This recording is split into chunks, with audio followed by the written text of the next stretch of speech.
Holy shit. Song goes hard. The Gundam goes hard. Pink hair, I wonder if they're related to the main character. There's the Char clone! The modern look is so cool because it still has that look and feel of the original. I love what they did to her hair. I did not expect the Urusei Yatsura song to go this hard. I don't know whether to trust her or not. She's a vampire! What a banger, holy shit. It's so good. Studio Orange. What can't they do? The time lapse of the egg. Oh! Is this the season? No, this is not the season. And the song is so good.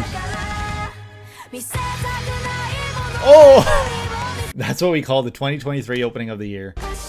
Holy shit, that aura! Hi everyone, welcome back to the channel. Today we are checking out more 2020's anime openings. As always, I don't know what we're going to be checking out today. I suspect we'll see a few things that, you know, we maybe checked out already on the channel for other openings, but really that's all I've got. After this, we will be checking out a special set. We'll be doing a series of special sets of openings and endings perhaps. So, you know, stay tuned for that. Ring the bell if you want to stay updated when I post those videos. If you enjoyed the video, please be sure to leave a like and comment letting me know what your favorite opening and series that we checked out today are in the comments below. I always enjoy reading your guys' comments, and let me know what you'd like to see in the future. This will be the final 2020's anime opening set that we check out this year, so any more 2020's anime openings will be seen in the new year in 2025, so that's exciting. Check out my gaming channel. I hope to update it again soon, sometime soon. Link to that is in the description below. Follow my Twitch where I go live for videos like the one that you're seeing, where, you know, you can see our lovely chat up here. Be sure to check that out someday and join in the fun. You know, everyone has a good time here. We all check out these openings for the first time together. I do have an X, Twitter, whatever you want to call it, whatever the kids call it these days. Link to that is also in the description below. And with that, I am ready to check out the first opening for today's recording.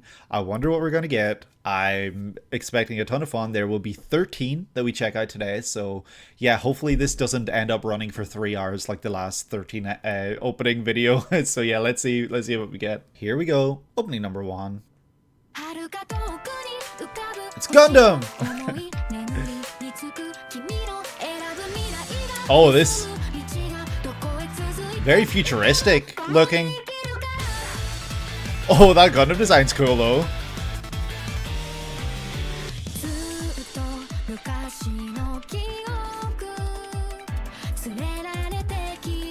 So I know that this was kind of a big deal that Gundam had female main characters. I think that's really cool. The hairs are all very interesting.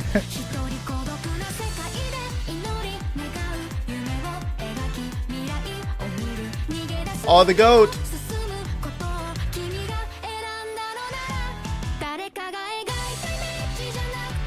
Holy shit!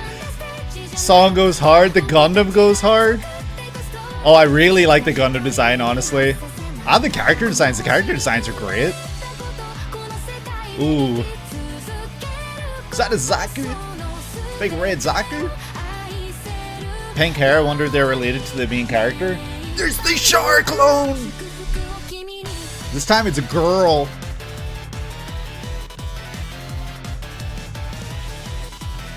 This shit goes so hard, honestly.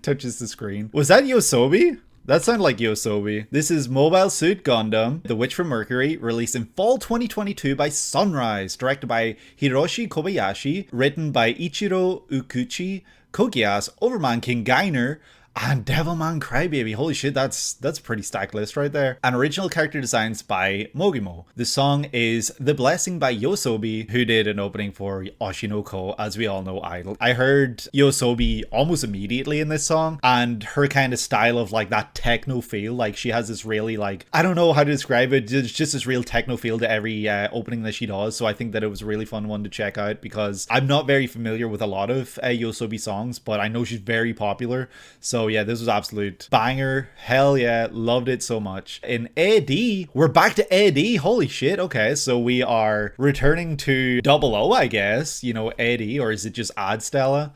Oh, okay, there's no capital D. Okay, it's just Ad Stella. In Ad Stella 101, Suletta Mercury hails from the remote planet of the same name and is sent off-world by her mother to a high-ranking tech school. There, students regularly battle in duels to decide their standings. The top duelist holding the peculiar prize of a promised hand in eventual marriage with Miorin Rembrandt. Miorin's father holds great sway and has designed this situation around his daughter to effectively court her to the heirs of other important figures despite her misgivings. Suletta attracts the ire of the current betrothed suitor and quickly finds herself in one of these duels. They aren't decided by pistols at dawn, but rather the piloting of giant robots, of course. Yeah, typical, just Gundam things, you know, like, how are we going to solve our differences? We're going to get in these huge ass mechas and just punch each other, shoot each other, you know, just do what it takes. Suletta attracts a great amount of attention by not only emerging victorious,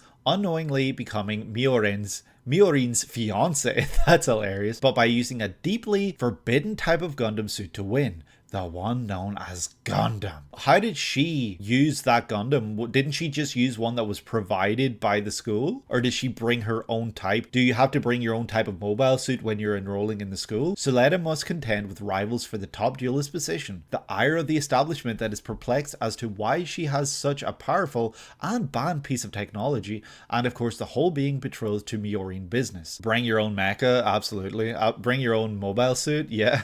This is very, very different. Like, immediately off the bat, you know, we do see immediately female main character. That's very different for the Gundam series in general. I know that that's kind of something that people are really excited by and intrigued by, the fact that they're continuing that into the new series, G-Quux, or if I'm pronouncing that correctly. They're continuing that idea of keeping a female main character, which, you know, I think is really cool. So seeing here that, you know, they're just immediately off the bat showing you that, like, there's nothing else immediately. It's just straight into seeing our main character, Suletta Mercury, from Mercury, of course. I wonder if there's an Earth character from Earth. And this is the Haro. Is that how it's pronounced? The Haro right here, the design for it. The logo, I guess, maybe for the school. Miorin Rembrandt.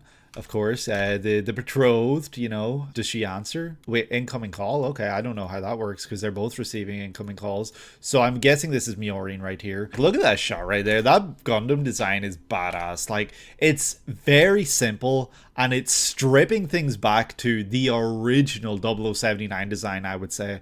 Like, this looks the most like the original design that we've seen since maybe which one was it? Was it Double O that had the kind of simple designs, I guess? This looks very similar, but I guess more rounded. Like, the original design was more blocky looking, whereas this is kind of rounded. So it is different, and it is its own take on that original design. But I think it's really cool that every so often we do get to go back to that kind of like same look. They all look complicated to you, fair enough. This is the modern example of an alternative universe Gundam series like Wing Seed and Iron Blooded Orphans in decade past, intended to introduce the franchise to a new generation. There's of course the Yuri element, but, and I know we haven't gotten to it yet in these sets, I cannot stress enough how that isn't the only strong similarity this show holds with all-time classic revolutionary girl Utena. Won't go into it any further, but let's just say the fact that the writer Ukuchi's earliest professional work was Utena novelizations makes a lot of sense. The writer for this series was the same person who did the novelization for Utena? That's interesting. We haven't really checked out many Yuri works within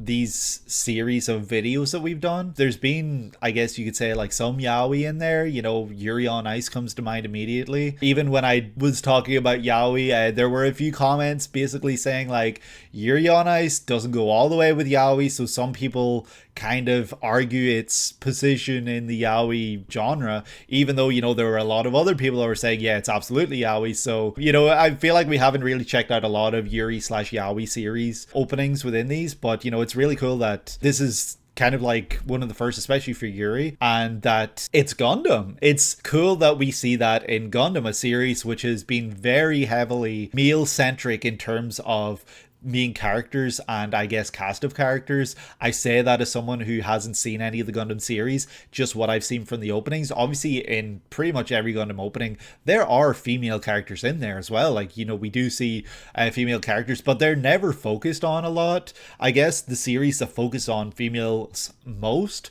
were, I guess, maybe Wing with, was it Relena, and Seed, which focused on, you know, a few different female characters, but most notably the pink-haired one. We've seen a lot of Gundam, so we've seen some yaoi, fair enough. I don't actually know anything about that because I haven't seen that in the openings and it's never been presented to me. Unless you're joking, of course. I don't know. It's really cool that a series that has been so male heavy in the character department has finally, you know, gone full female. You know, there's some Yuri thrown in there as well for good measure, and that's really cool to me because it's showing that Gundam isn't afraid to take these risks, because I don't know if it was a series that was labeled kind of samey as it went on, like, you know, it never really presented these different ideas. It kind of fell into the same boxes each time, you know, like, oh, there's this, like different tick boxes that they have to check off to make it a Gundam series. So now that we're seeing a series like this, it seems like it's completely different. I think that's really cool. You said the character designs were done by Mogumo. Have they done anything else? Because I really like the character designs here. Is that the Harrow? Like, do the Harrow just inhabit little tech things? Like, their balls are just their little face balls are in the scooter, they're in the thing that was flying by.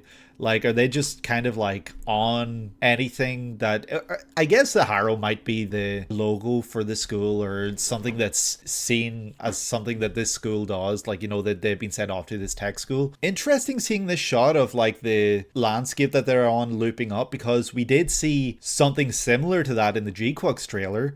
And I don't know if we've really seen anything like that in any of the other trailers for Gundam. Maybe there's some kind of relation between G-Quux and Witch from Mercury. I don't know. I'm basing it off of the fact that we see this kind of like looping pathway that you can walk on, but you know, I probably nothing like that at all. They haven't done much else yet, but this was very successful, so you anticipate more from them soon. I hope so, because yeah, the character designs are very fun, very unique and interesting. I know this might be weird saying, considering the fact that the character designers from, you know, recent Pokemon series is now working on G-Quux, but the designs here do remind me of kind of like a Pokemon look. The way the eyes are done, the uniformy kind of look as well, and the big hair and, you know, hairstyles. Something about it just reminds me of Pokemon, and maybe also the colorization, the way the color is done. Also, you have to mention this, like Evangelion, Gundam, or specifically Tomino's Gundam, is a series that certainly has some Freudian aspects to it. A character where some of it emerges the most is none other than the one and only Char Aznavour. The character with the visor at 117 is Suletta's mother. This is known in like episode 1, so it's not entirely spoilery. Okay. So new fans saw her in the opening and thought nothing of it. Older fans saw her and remarked, the new Char clone is a what? That's funny. I guess I had that same reaction of the new fans where I'm like, holy shit, the new Char clone is a female, that's cool. You know, it's almost like this series has, like, forgive me, I don't mean this in a disrespectful way. I know that the characters in this are probably all great characters and they all do their own things, but it's almost like they just completely gender bent the entire Gundam franchise for this series, where they take Char's girl, like Char's female. They take the main character, female. Love interest, also female, I guess. It's almost like they just kind of flip the entire Gundam franchise on its head for this series. And I love that idea. I think that it's really refreshing. And I'm curious then to know if anyone has opinions about the series. Like, I'd love to hear your opinions down below. Figuring out what the hell they were cooking with that was one of the major reasons that kept you hooked on the show. Also, the guy before her is Miorine's father, and it's the same voice as Askeladd. Holy shit, I love Askeladd. Askeladd is one of my favorite characters in a series that I've checked out in recent years for sure. I love that guy so much. Such a great character, so well written. I can already hear the voice in this character right here. The design, I guess it's the beard, is reminding me of Cobra from Alabasta One Piece. I would love to know more about the series, but at the same time, I don't want to spend too much time going through it bit by bit, because this is a series specifically for Gundam that a friend did recommend to me quite a while ago that I check out, they said that I don't have to check out other Gundam series, but now that I've been checking out these other Gundam series, I would want to start at the start. I want to start all the way at the beginning, the 79 series, and work my way through the entire franchise to get to this series eventually, and then, you know, G-Quux when it comes out. It is alternate universe, yeah, absolutely. This looks very imposing. I wonder if this is the school they inhabit or something else. The fact that it shows it right at the end as she touches the screen has me wondering, because she's a child when she's clicking on that, so it might be the sort of thing where she's always dreamed about going to this school and this is her watching that. No one works through the UCs to get to aius, for the record. Yeah, I know, but I am someone who likes to watch things in the order they released or play games in the order they release. I don't want to jump around. Like, yeah, I understand I don't need to watch any of the others to watch this one, but for someone like me, I want to work my way through the order of Gundam release, opposed to, oh, I'll watch this, I'll watch this. You have enough knowledge now that you can watch any AU and get the most out of them. Yeah, I get that, and I'm not saying that other people can't go and do that. I'm just saying that I'm someone who would want to do it my way or the highway. Those cringe. Look at these designs, holy shit. It's not exactly like the original Gundam design, because, you know, it is a lot rounder. It's weird because it's kind of got this like insecty alien looking mouth. I don't know how else to describe that. The little like V antenna coming off the top, always cool as ever. The premise for the series, you know, like nobody knows how she has a Gundam, is really cool because it kind of raises this question of, why are Gundam prohibited? What is the history of Gundam itself? Why is she allowed to continue fighting with this prohibited model? Like, there's just so many questions and so much intrigue that I'd love to actually dive into the series and see if I can figure things out by watching it by myself. Pretty sure we did see some Zaku here as well. Let me see it. We're even going back to classic Gundam. Wait, actually, never mind. We're going back to classic Gundam with the beam saber, the shield. Like, I feel like I haven't seen a beam saber and shield in a lifetime. I know we have, but I feel like they kind of switch out beam sabers for actual like swords now, rifles, stuff like that. So this is like a trip down memory lane. This is like, we're going all the way back, and I love it. We see the shield kind of dissipating and being sent out. So they're able to send the shield out as a weapon, I guess, in different parts. The Zaku, of course, looking menacing as always with a big horn. We're seeing all these other mobile suit designs. I wonder if this is the guy that she beat for betrothal, you know, as to be number one for fiance. I think that it's, in general, just a really, really cool opening. Really cool looking series. I love shots like this. I've said it before, where we see the size of the Gundam, the scale of the Gundam, because, you know, we see how small the other characters are next to it. This is a really interesting, unique take on Gundam. They've kind of got like a yin and yang thing going on here where they're spiraling. Like, I'm picturing like those koi fish symbolism. I wonder if that kind of, like, what that symbolism represents is kind of present within the series. Yoasobi, of course, like, let me talk about Yoasobi for a second. Absolute banger. Love this song so much. Another huge hit for Yoasobi. They have never missed, honestly. Like, just banger after banger after banger after banger. Like, it's absolutely insane just how great they are when it comes to doing these openings, and I hope that we get to check out more Yoasobi down the line. I love the visuals as well. The matching of the visuals and the song, great as always. Gundam always hits it out of the park, and I think that this was a really great introduction to this series for Gundam. Like, this opening, it really gave us a taste of everything. I think now I am maybe ready to check out opening number 2 for this video, so let us move on to the next one and see what it is that we get. Okay, yeah, okay, let us know immediately.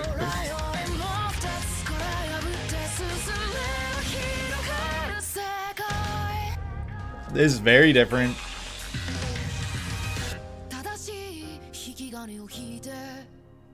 Okay. I love the feature of phones and the way they're actually like within the phones.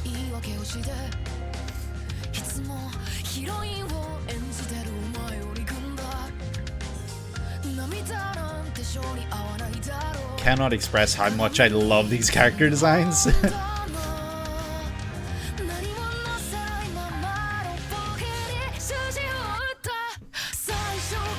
Okay. Oh, that was crazy.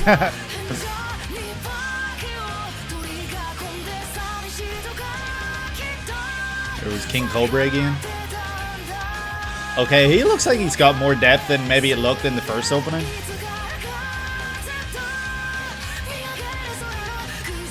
That kick drum and guitar are doing overtime right now, holy shit.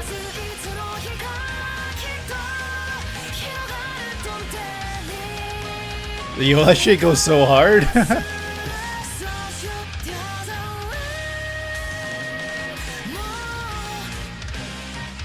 Aww. Ooh. That just ended so abruptly, actually. This is the opening of the second season of The Witch from Mercury, released in spring 2023. It was really more like the second half of an overall season. Oh, really? Okay. Well, I guess, how many episodes was this? Because I know Gundam was always like a 50-ish episode season, every season kind of series. So maybe for this one, what was it like? Probably like a seasonal anime, like 12 episodes per season. The song is Slash by Yama, who did Ranking of Kings Ending 1, Spy Family Ending 2, with the one with Big Anya. I did really like the song. I think the singer's voice was beautiful. It was very, very fitting for what I was seeing here. You know, all these really soft moments, these really tender moments it looked like in this opening, but also we got to see, you know, some real depth to some of the characters. It looked like they're going through a lot in this season or in this half or core, whatever you want to, whatever this ended up actually being. 24 episodes total. Yeah, that's surely, besides OVAs, the shortest Gundam series. That seems very, very short for Gundam. Then again, I don't know about Unicorn. Unicorn was OVA though, right? Slash by Yama. Yeah, this was a really, really great opening. I think that the visuals really just had so much behind them, you know, like seeing them falling in the water, drowning, you know, obviously drowning could mean a lot of things. Like they're drowning in doubt, they're drowning in their own doubt, they're drowning in responsibility, they're drowning just in general, and they need saving. And, you know, through that, like we see that it's through this lens of kind of the outline of a mobile phone, which is cool because it's kind of cluing us into the whole tech side of things, where, you know, they're in a tech school and the technology is much more advanced than maybe we have seen in other Gundam series, or at least that I've recognized. You know, a lot of the other Gundam series did look a lot more normal, but with mecha. There wasn't really much sign of this much technological advancement in other openings, and that flips in, and immediately we see our main character Soleta, and she's looking very down in the dumps. She's looking very, very sad. She looks away and sees, forgive me already, I've forgotten the other main character's name. They're looking at each other. Soleta tries to run towards her, presumably. And then we see the other cast of characters all looking very down in the dumps, looking out towards something. And, you know, some of them, especially this guy right here, looks very, very down. Like, he looks very upset, looks very like he's battling with his own doubts or something, or I don't know what it is, but he just looks very unsure of himself almost, or like he's been defeated. He just looks defeated, like he's looking down. He looks really sad. His eye, like there's no light in his eyes. Other characters, you know, you do still see the light in their eyes, but him right here, he's out. No light in his eyes whatsoever. Let me also say, I love his character design. Like, I think it's really funny when they have, like, characters that have, like, this one patch of a different colored hair. But something about his design just really stands out to me. It's pretty cool. It's really sick. Bunch of other characters. Don't know what the bears represent, but then we see these two characters right after. And I'm wondering then if this is Soleta's mother or something. I don't know. Maybe it's him on the right. I don't actually know. I don't think so. The shot right here as well. Like, let me get it. The shot where she's kind of like this and the Gundam rises out of the ground. Like, look at that animation as well. Like, the amount of frames that they're animating there for the fabric flapping in the wind there. So cool. The Gundam emerging next to Soleta looks insane. Absolutely. It's one of the most badass shots I think I have seen in any of these Gundam openings so far. It's just so cool. Like, I don't know. I don't have any other words other than badass for that. Seeing the look of the design yet again, it's a cool ass design. I can't tell if this is the same Gundam from the previous opening. It doesn't look as round. Like, the chin looks more pointed. I don't actually know. Per Bob, he was a supporting character of the year for you, a supporting character of the year nominee. Gundam with menacing aura, absolutely. Like, this looks like a boss fight right here. Like, the opening cutscene for Dark Souls 3 with Yorm, that's what I'm seeing right here. This is what I'm seeing. It's just screaming intensity right here. The imagery, the way that everyone just looks really down in the dumps here, seeing the way this, I think this is the same character, right? I don't think it's Soletta. I thought it was while I was watching this, where we see kind of two sides of them, the side where they're just kind of getting on with it and the side that's waking up and looking pretty sad. Then of course showing the Gundam doing its thing, like let's see it fight right here. It's so flashy. It is a little hard to follow what is happening there, but I'm sure watching the series it makes more sense because you know what's actually happening. Look at this shit.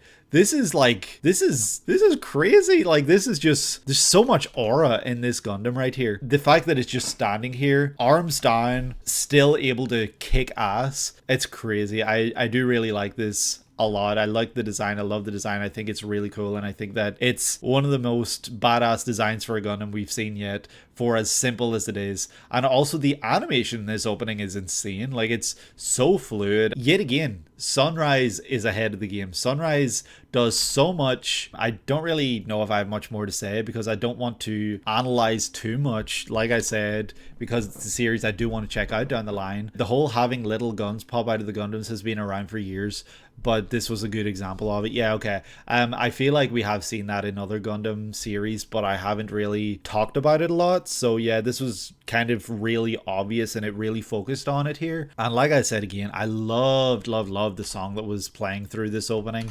I think it was so perfectly fitting. It was so beautiful and it was so somber, but when it really needed to, it kicked up that intensity, and that kick drum and just guitar were just really driving everything forward when we started to see action, when we started to see things move forward. So yeah, I think that was really great. Ruby Weapon is 100% based on Shard's mobile suit. I don't know how I didn't realize that sooner, but absolutely you're right. Even the look of it, because it's very like rounded compared to some of the other weapon designs. All right, opening number 3. Curious what we're going to get now that we're finished checking out Witch from Mercury. I think there were only 2 openings, but we'll see. Maybe there's more to come. Let's just see what we get in the 3rd opening. She's back! They're back and they're still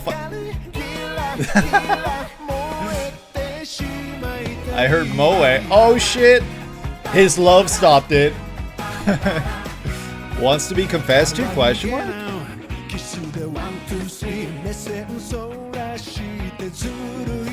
As you look away. Look at that food. Oh? Who was that? Oh. She's crazy.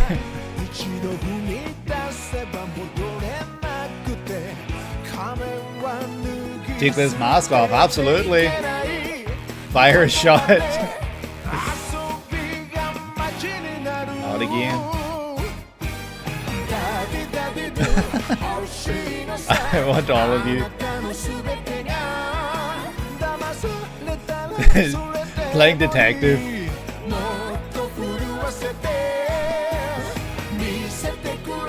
Oh! Oh no, not the heart! Oh.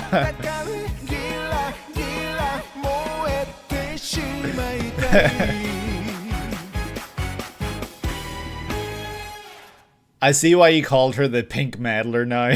Pinecino. I see why you called her the pink meddler. Love AT field, absolutely. Yeah, that was so groovy. That was so just pure swing sounding. It was a really fun one to check out. I love that they brought back the same guy who did the previous opening, Masayuki Suzuki. It's just, he's got a really great sound for these openings, and they wouldn't be the same without him, honestly. Like, he's got such a unique, cool voice for these. The whole swingy sound with his voice shining through is just a lot of fun. The clap and brass in the song, absolutely. It's so fun. This is the 2nd season of Kaguya-sama Love is War, released in spring 2020 by A1 Pictures. The song is Daddy Daddy Do, featuring Aira Suzuki by the great Masayuki Suzuki once more. This opening animation itself was directed by one of the great modern anime directors, the Naoko Yamada, of K-On, but mostly known for a silent voice. She was credited under a pseudonym to keep her involvement a surprise, but the unfamiliar name and her specific techniques were quickly noticed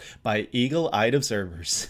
That's really cool. She now works at Science Saru, having recently directed upcoming film The Colors Within after a long career at the prestigious Kyoto Animation. You saw the opportunity to highlight one of your favorite anime directors and took it. Yeah, absolutely. Go for it. These are your blurbs. You can do what the hell you want. The immediate just seeing the arrows, I was like, what's this? But as soon as I saw Kaguya, I was like, hell yeah, we're in for another banger. This is going to be another great one. Oh, the opening itself reminded you of K-On. I can't say I don't know K-On, but that's really cool if it's got a similar tone. Seeing her firing the arrow and the way it plays out here where she's aiming it towards him, but it flies past everyone else in order to reach him, and once it does, he's just got this like you said, a love AT field, so that's really, really fun. Field just of love just in front of him, because you know he's he's protecting himself. Like, you can see it in both ways, as like his love protects him, or he is protecting himself from love.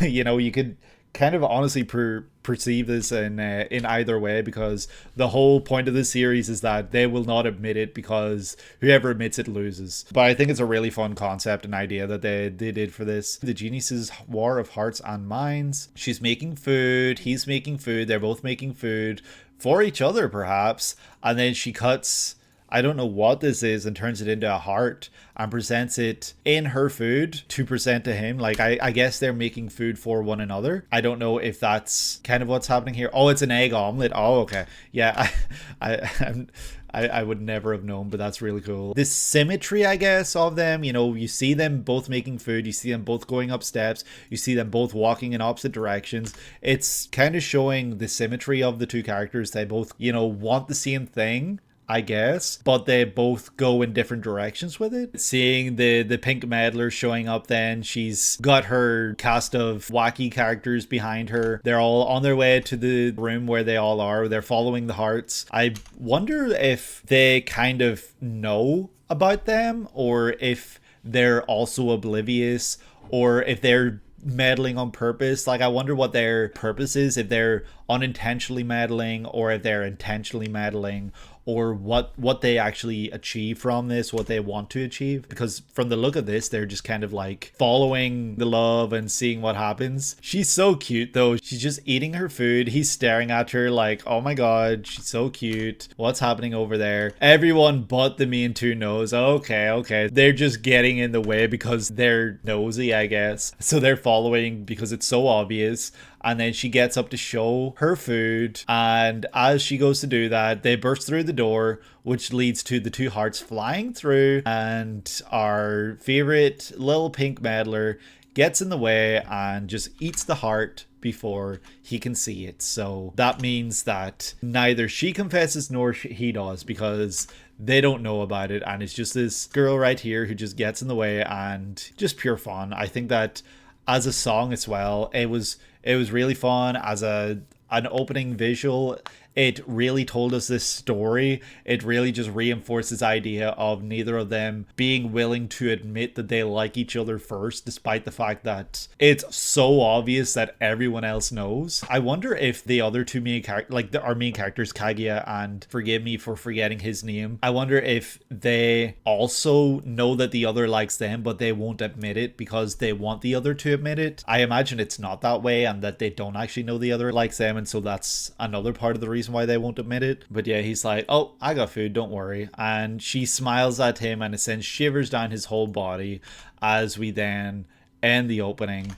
And yeah, pure like fun opening. I loved the sound, I love the feel, and I love these Kaguya-sama openings so much. They're so unique. I feel like a lot of other romance series that we've checked out, like I'm naming, I guess, Wotakoi, Yamada, like, you know, series like that, they have a much different feel to them with the openings. They have this more kind of romancy feel to them. I don't know how to describe it, but it feels more romancy than these openings that we checked out for Kaguya. They're more fun than they are romancy, while also presenting these ideas within the openings that, you know, there's romance in there, but the main central focus is kind of like the fun aspect here, and I think that they really do shine through with these openings a lot, where they're showing the fun of the characters, the fun of the show itself, and the fun of the premise of the entire series. They'd be more toned down. Yeah, the others are more toned down, whereas the comedy aspect of this really gives it a bounce. Absolutely. And speaking of bounce, the bounce of the singer's voice here, it just really just drives this song through. The brass, like you were saying earlier, Starry just really takes this song to a whole different level, and it really just makes you swing. Like, I just spent the entire opening doing this because it really just swayed my whole body, and it really just made me invested. I feel like I was just focusing on watching this one a lot because I was just having a lot of fun listening to it. I think that might be all I really have to say about this opening. I feel like I said my piece for Kaguya with the first opening, so I might not really have as much to say in future openings for this series, opposed to just speaking about what I see in these openings themselves. And for this one, it was kind of just really telling this story, so it was easy to talk about, it was easy to analyze, I guess, because there wasn't all these different shots showing different things. It was kind of showing a timeline of how we lead up to the payoff or the finale of the opening itself, where everything goes wrong, and it kind of just showcases that. So it also did a great job of showcasing personalities for the ensemble cast in this opening, because in previous openings I wasn't really able to get a feel for it, other than the pink meddler just kind of dancing in the first opening. That's really all we got to see, because the first opening was really just focused on our two main characters the entire time. But yeah, I think I might be ready now to check out opening number 4. Is this High Score Girl again? No? Okay, this is Urusei Yatsura. I recognize the logo, right? Oh yeah, definitely. The modern look is so cool because it still has that look and feel of the original. I love what they did to her hair. The animation's a lot of fun.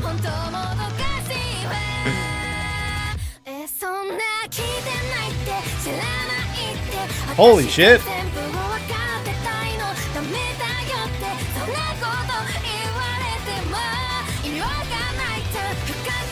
This goes so hard! Oh my god! I did not expect the Urusei Yatsura song to go this hard. Oh, I love her design, it's so good. Like what they did with the updated visual for her.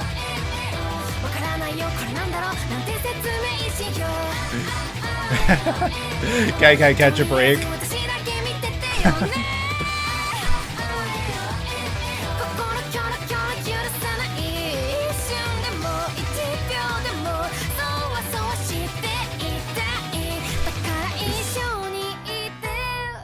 Oh, it's over. I had a lot of fun with that one. I'm not going to read the comments or what you're saying because I recognize the singer's voice so much. And I'm going to be annoyed if I don't get it. Is this Domestic Girlfriend's opening? Because I'm hearing like sort of sound. Well, that was really bad impersonation, but like that part right there, it sounds like the part in Domestic Girlfriend to me. I don't remember her name. Is it Millet or M-I-L-E-T? I'm not sure how to pronounce that. Let me see. This is Urusei Yatsura, released in fall 2022 by David Production. No way, this was David Production. Holy shit. JoJo Fire Force, directed by 3 people. Rare to see that. One of them being Hideo Takahashi of JoJo Part 5. Scripted by Yuko Kakihara. A mix of comedies and dramas like Apothecary Diaries. Interesting. Character designs by Naoyuki Asano. Osomatsu-san, another remake of a retro comedy series and based on the classic manga by the great Rumiko Takahashi. Of course, the legend that she is. The song is Aieu by Minami. That's who it was who did the Domestic Girlfriend opening. I knew it. I knew that voice so much, and I just had to take a moment to think about it. I was like, I know that voice. I'm gonna get it. So I closed my eyes and looked away before I ended up reading it. So yeah, I just got the name wrong. I knew it was M.I. That's why I said Millet. Thank you everyone. I finally beat the allegations of not being able to recognize singers or get them right.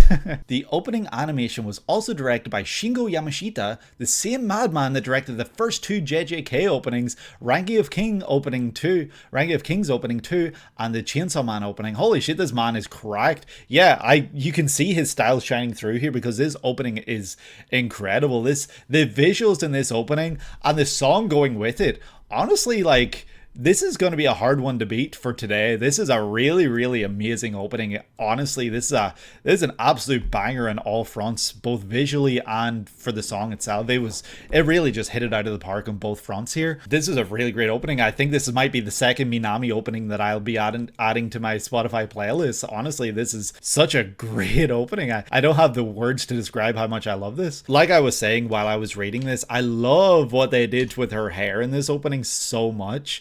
Like, they really gave it this kind of like intergalactic, like alien feel to it, because it's not natural, I guess. I don't know how to describe that. It's very unique and different, and it really just stands out. The visual novel style here, this reminded me of Doki Doki Literature Club, showing all these other different styles right before this. It's just pure fun. Like, this looks like this is manga, right? This is from the manga, and then right after it shows this kind of like 1980s look. Like, I feel like we saw this shot specifically and this look in the 1980s anime, so it's kind of going through the history of Urusei Yatsura within this opening as well, which is really cool, and it's a really nice homage to what came before it. This series, was this retelling? Did it go right back to the beginning of Urusei Yatsura to tell the story all over again? Or was this kind of just like, everyone knows how it starts and we're going to tell a new story in the middle of all that happening already? A second adaptation 40 years after the first. This new version aims to hew closer to Takahashi's manga as opposed to Mamoru Oshii's spin on it. Opinions vary on the approach. Personally, you find it rather plain by comparison, but others have enjoyed it immensely as a means of experiencing the series with modern considerations for pacing. The new voice acting cast does a great job, at least. In fact, Ataru's father and Lum's mother are actually voiced by the same voice actors of Ataru and Lum on the first anime. That's really cool. So they're not voicing the actual characters that they voiced in this series, but they are voicing the parents of the main characters, and that's really cool. Like, I love when stuff like that happens. It's kind of niche here, like this, and it's not the exact same because technically it's the same character. But an example being, you know, Alice in Wonderland, the voice actor that was Alice in Wonderland, the Disney film, went on to voice Alice in Kingdom Hearts, which came out like what, 30-40 something years later. So, you know, getting to see characters return to roles in that same universe or return to the same role, it's just really cool to see, like, especially for fans of those series, of those films, of whatever happens to be. Also, yes, this was by David Production and was the series that took production priority over JoJo Part 6. No, I had nothing but praise for this, but at the same time, this is the reason why JoJo Part 6 ended up being split into 3 parts.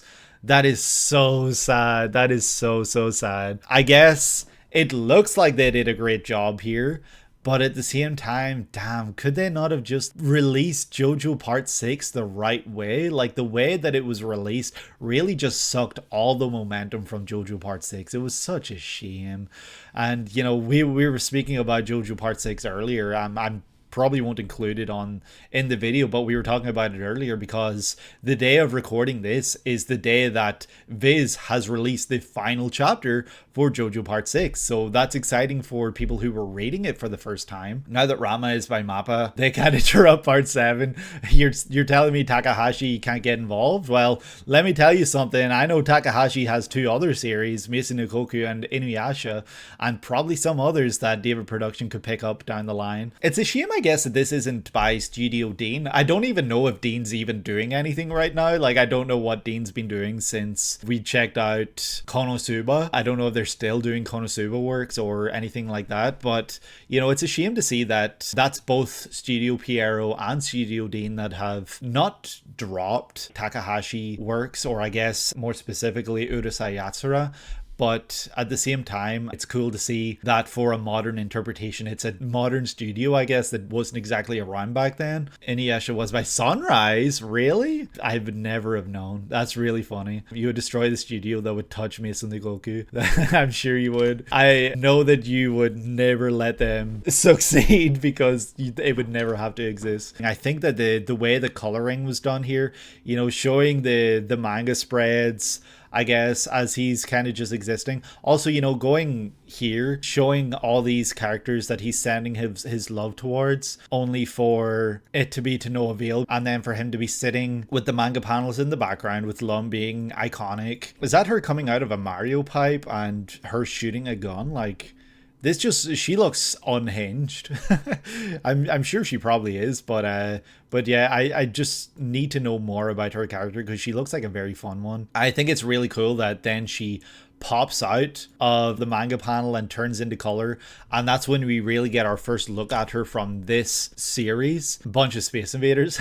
Like I was saying, I love the look of her hair. I love the look of her design. I love what they did with the designs because they still have that 80s Urusei Yatsura look to them in a real modernized look with a real cool look. Everything just pops, the colors pop, everything just really stands out, and it's just really fun then seeing how it plays out with all these colors and seeing him looking at girls on his phone and then going to an idol concert and seeing her and everyone being forced to dance in, you know, classic Urusei Yatsura things. And then they're on this roller coaster ride just because, you know, that's her whole thing. She's just taking him on a ride. Seeing different art styles show up here, you know, we're seeing game kind of thing, like she's a game character. Yeah, all these different kind of game interfaces. I don't know what that's really representing, but I love the look of it. I think that it's very fun. It really just kind of shows us that this series will live on throughout everything. You know, they'll live on through different series, they'll live on through different mediums. They're just kind of cracked. One of them was actually Shin Megami Tensei. Oh really? I guess I just don't have a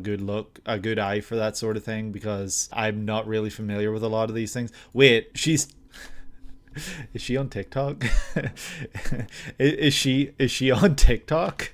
That's really funny. That just goes to show how modern this interpretation is. She's actually streaming on TikTok. That's so funny. This released in 2022, so that makes sense. And yeah, I think that seeing another opening done by Shingo Yamashita is just an absolute joy. The works that he does in everything I've checked out is absolutely insane. That man is cracked. Everything he does is just untouchable. Like, honestly, in the year of 2022 that had so many amazing anime openings, this one really stands out. Like, this is an absolute banger of an opening, and I honestly think that he is an absolute genius when it comes to these things, and I cannot wait to check out more of his works down the line and in the future. And honestly, like, yeah, I think everything I've checked out of his so far has been anime openings, but I would love to see what he would do in an anime series itself. Like, I'm sure that man would do absolutely insane things, so I'd be really curious to see that. I don't know what else I can say other than Minami killed it, knocked it out of the park, and really just brought the absolute same intensity that she brought for the Domestic Girlfriend opening, but really just this time having this different kind of beat behind her to really just give it a different feel, give it a very fun feel, but really still have that really powerful voice. Her voice is so strong and it really just shines through and really just she's got an amazing voice. That's what I'm trying to say here. She's got such a great voice and she's got so much vocal control that she's able to really just have these real intense moments, and the growl in her voice and the emotion, you can tell she loves what she's doing, and she brings so much to the songs that she's done that I've checked out, of which have been 2 so far. I'd love to check out more Minami down the line as well. He did some very iconic Naruto scenes. Oh shit, I'm sure those are some of the most fluid in the entire series. I think that might be really all I have to say on this opening. I'm ready to move on to the next one, opening number 5. So let's see what it is that we get in opening number 5. This was added today. You only added this one today. 1, 2, 3, 4. 1, 2, 3, 4. This is fun. Dancing on a skateboard. I could never. I would fall on my face.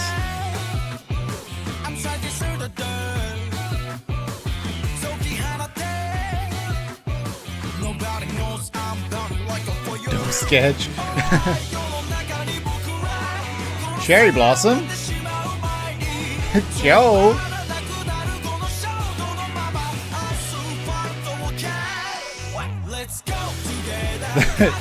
Jester? Oh, this looks so good. The designs and production of everything.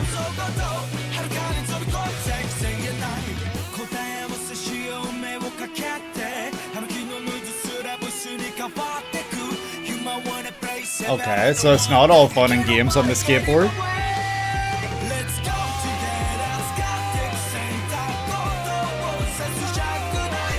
The character designs are a lot of fun. Really like the look of this one. That little fox? So cute. McDonald's worker? Oh god. Not the shark clone in this series. Skate. Ah, okay. I have heard of Skate before, and not because it's a video game series. This is Skate the Infinity. Ah, hence the infinity symbol. Released in the mighty winter 2021 by Bones. Oh, okay. I would never have realized this was Bones. The way this looked, the way the character designs and the coloring and the shading on their faces and everything, it was reminding me of Zom 100, and I can't remember who the studio was that did Zom 100, but that's who I would have guessed did this. Kind of reminded me a little bit of it. Directed / created by Hiroko Utsumi of Free and Banana Fish. Ah, okay. That's a huge name. This was an anime original series then. Scripted by Ichiro Ukochi, which from Mercury, of course, now that we know, but they also did Geas, Gainer, and Crybaby. Character designs by the creator Utsumi and Michinori Chiba of Gundam 00 and Iron Blooded Orphans. The song is Paradise by Rude Alpha. That is Alpha, right? That's what that symbol is. Zom 100 was Bug Films. I wish they do season 2.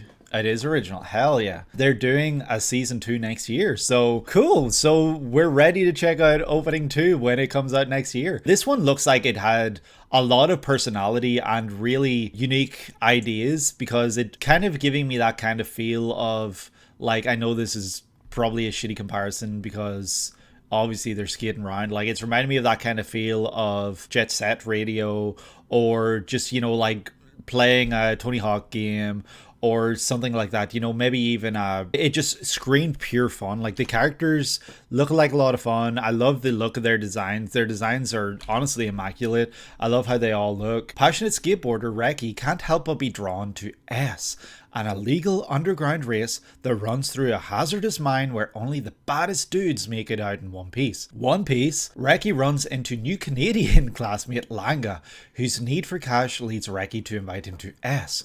While not a skateboarder, Lange can transfer his skills as an incredible snowboarder to the point he can compete at the highest level. My throat, holy shit. This new kid on the scene draws the interest of the track's many very eccentric high rollers. Wow, that's actually crazy. So that's kind of like what we see then at the beginning, where he's kind of like, the first step is to be able to stand on it and then to be able to move while standing on it. So that's kind of the whole point of the dancing, I guess. I thought it was kind of just like showing their, you know, unique personalities, but now I see that they're literally showing how he's teaching him how to ride the skateboard because he doesn't know how to, and immediately he's able to just do it. Like, he's like a prodigy when it comes to this thing, but obviously that's because he is a snowboarder and so he can transfer those skills. The series was a lot of fun as it aired, and a sequel season is set to arrive sometime next year, which is very exciting, I'm sure, for fans of the season 1 who've been waiting for a new season. It also contains one of the most blatant castings you've ever seen for an anime. That blue hair guy at 125 is essentially the main antagonist and is voiced by the one and only Takehito Koyasu Dio. Needless to say, he brings the energy of his past roles as this psychotic skateboarding madman. Let me see him. Yeah, there he is. Oh, yeah, I see it. He's kind of got like a George Joestar look. Jonathan's father with the vest and everything. He just looks like an absolute menace. I wonder what his deal is. Like, why he's such a an antagonist in a series about skateboarding, you know, like what's his goal, to be the best or to do something else? I'm sure there's something, but I'd be curious to find out. And yeah, I love the voice actor so much. So I think that it's a really cool idea to have him yet again be an antagonist. I know that he doesn't only do antagonistic work. I've heard him in other roles as well. Obviously Evangelion, he wasn't a main character in there, but he was a supporting character, and you know, that was not an antagonistic role at all, and he sounded amazing in it. He did a great job there. Koji's a bit of a villain, I know. Zeke's a bit of a villain, so he's very much known for his villain works, his antagonistic works, but I think, you know, he also does a great job when he's not in that role. So, you know, I think it would be really fun to check out series where he's the main character, like the protagonist opposed to the antagonist. I think that would be a really fun spin for his character, especially, you know, when I learned that the voice of Sukuna is the voice of Dandy in Space Dandy. I don't even know if that's his name. I think it probably is. Like, that was a huge shock to me because I could not hear that voice in a different role. Well, I could hear that voice in a different role. That's a lie. He's a very great voice actor and he does bring a lot of charisma, but hearing that in the role of Dandy it sounds crazy to me. So I think it would be really cool, and like I said, to hear the voice actor of Dio, or, you know, if you're a fan of Skate, the voice of this guy. I don't know if you shared his name. I don't think he did. I think it would be fun to hear his voice in a protagonistic role. Adam. Oh, his name is Adam. So he's the first man. You know, he is. Yeah, I think the name says a lot about him alone. So that's really funny. And yes, he does have a Dio/Char combo design. Yeah, that's really funny. And honestly, perfect. I love the whole aesthetic of the series. It does look like a very skate graffiti kind of look aesthetic to it. You know, I'm thinking, like, I know I mention it a lot anytime I see graffiti, and it's not the only series that does graffiti out there, but I'm thinking something like Gachakuda, like it has that same kind of aesthetic perhaps, and I do genuinely love it. I think that it seems like a really fun series. I think that the opening itself was so kick-ass, so fun, and so in your face, and really just perfectly fit and matched everything that I was seeing. Like, everything was so intense and so fun at the same time. It really just brought so much energy, and for a series like this, I think that it genuinely just seems like a really great fun series, and I'm sure that there's plenty of great things that you guys have to share about it in the comments below. So let me know your thoughts on this series. I'd love to hear it, because this, as a series that, you know, I'd only heard by name alone, this is one that really just shines and really just interests me based on how fun it looks. Like I mentioned, you know, Zom 100, it really just similar thing where the opening alone was enough to make me interested based on how fun it looks and how fun it feels and sounds. The premise is fun too. I really like the idea of skateboarding, like this underground skateboarding scene where they have to do a race, but at the same time, that premise really isn't unique. Like, I don't mean that to shut the series down. I just mean in the sense that, you know, there are a lot of other series where there's like underground scenes and the main character competes in that underground scene.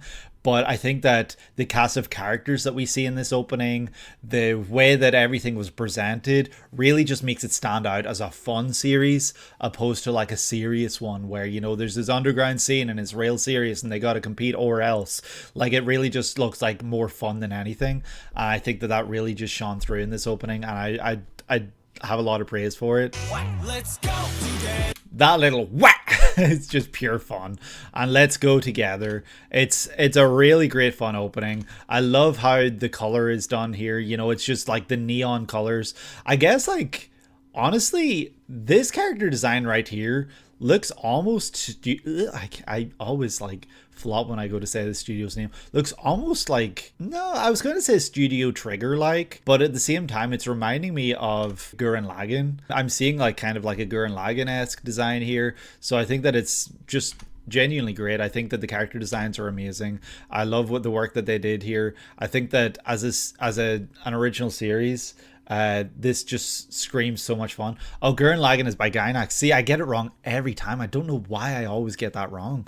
I should know it's Gainax. It's the same studio that did Fooly Cooly and Evangelion, you know? This underground scene just looks really interesting. I'm assuming they're not actually skating on air, but it's kind of like symbolic, but I assume the kind of background, the look of the area, all the neon lights is maybe perhaps, you know, how it actually does look in the series with the underground kind of city or setting or whatever that they're racing in. This feels Mappa to you just because of the banana fish connection. Oh, interesting. I would not have made that connection, but then again, I've never seen banana fish. I'm glad that there's kind of like familiarity in it, I guess, for some people, but at the same time, it looks so different and so unique that it just stands out on its own. As an original work, it just sounds like a really fun one, and I'm glad that it's getting a season 2 because I'd be curious to know if it leaves off in a kind of spot during season 1, if it leaves off in this kind of area where it's like, damn, I need a season 2. And now season 2, hopers, wanters, whatever you want to call them, can finally get that. You know, season 2 is releasing next year,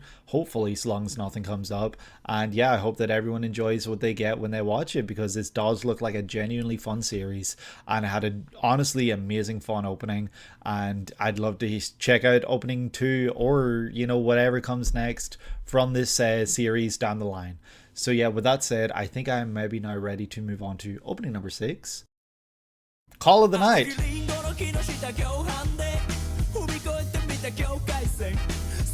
Oh, the coloring, hell yeah.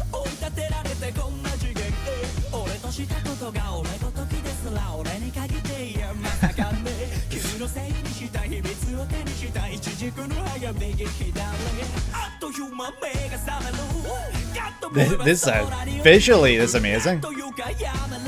Love the song too, it's really fun.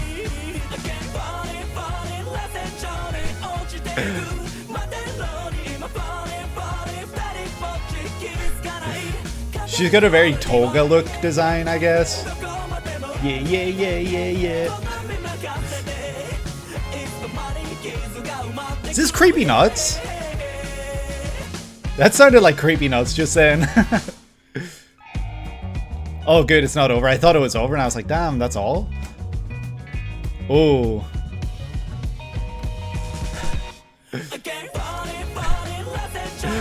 We're going back, hell yeah. The little interlude.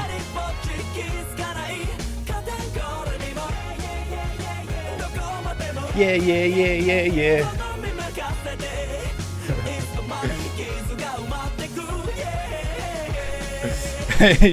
I don't know whether to trust her or not.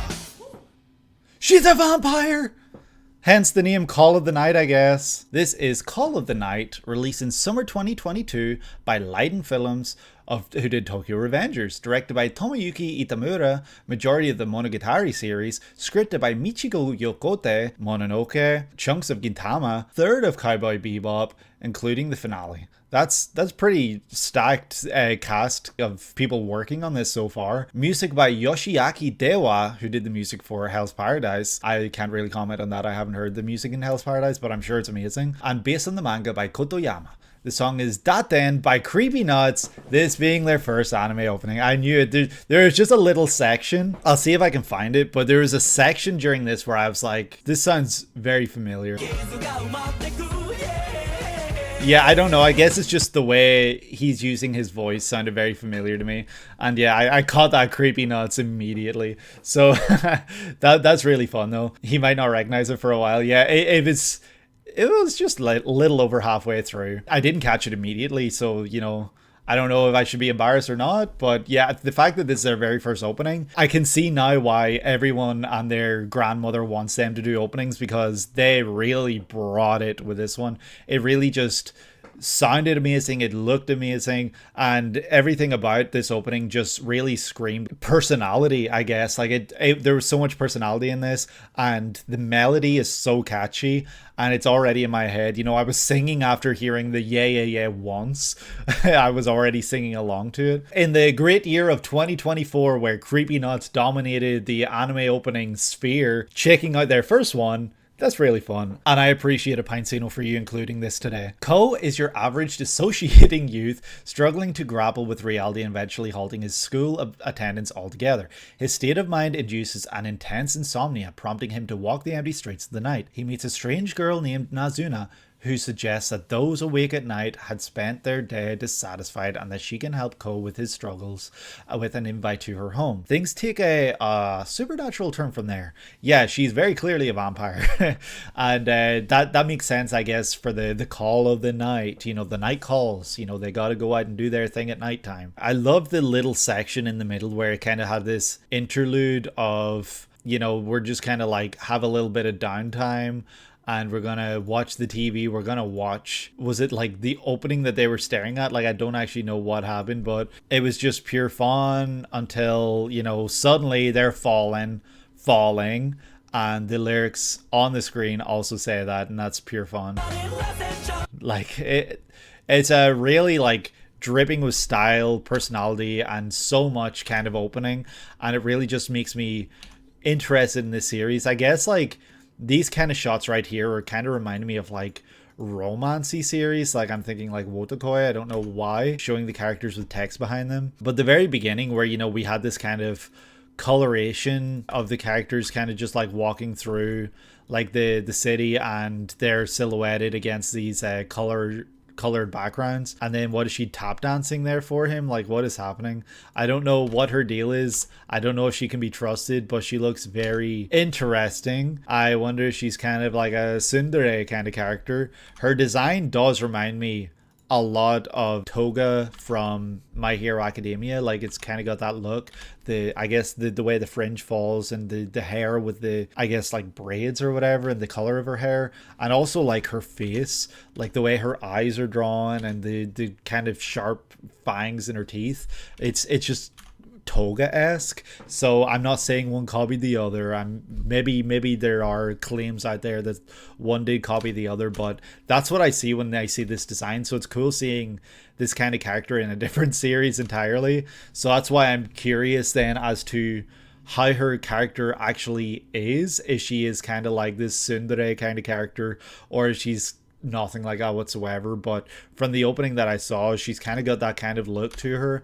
I wonder if she is a character that is appealing to our main character, or if he just can't seem to get away from her, because everywhere he goes she's there. She's even pulling a Gojo right here. All she has to do is that, and you know, that's literally just Gojo right there, with the blue eyes and the hands up to her nose. It looks like everywhere he goes she's there. Bro's kind of into it since he's a bit done with reality. Fair enough. I think that's cool. It's a different take on the whole thing. Otherwise, the opening would be reminding me, I guess, of Urusei Yatsura, like that kind of feel where this kind of character that is chasing him down and won't let him go. That's what I thought maybe the series was like, where he can't seem to get away from her, but now learning that he's done with reality and he's kind of into it. Yeah, it kind of does give it a different feel, and maybe he's seeking her out and she's always there.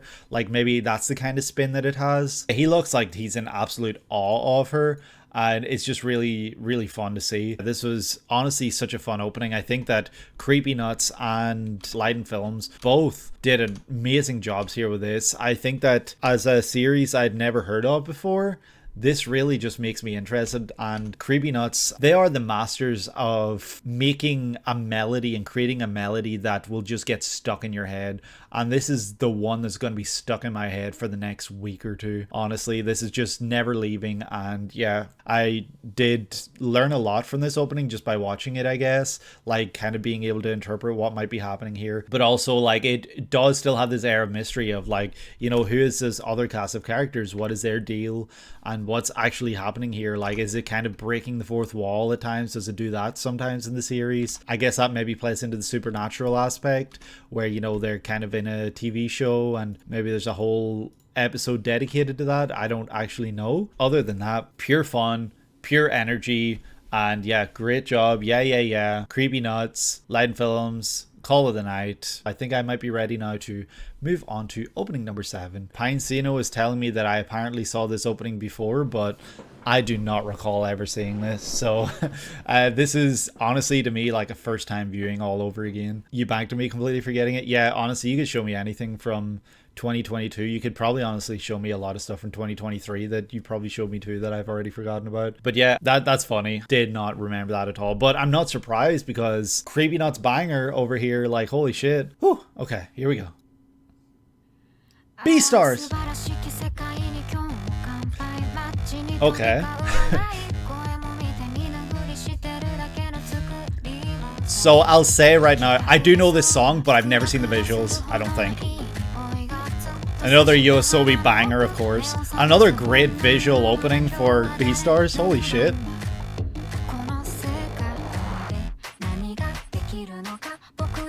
Aw. Oh, where'd she go? I wonder if she's actually dead. I don't think she is. What a banger. Holy shit. It's so good.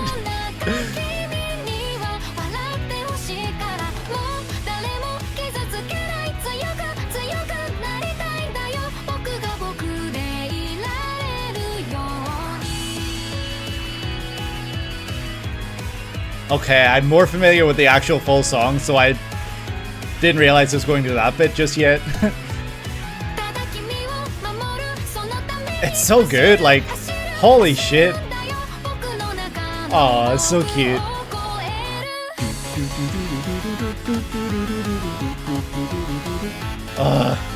Studio Orange. What can't they do? Oh, I love that kind of effect there with the comic booky look. That was really fun way to end it. Alright, so that was the second opening, I believe, for Beastars. Second season of Beastars, releasing the legendary Winter 2021 season. The song is Monster by Yoasobi.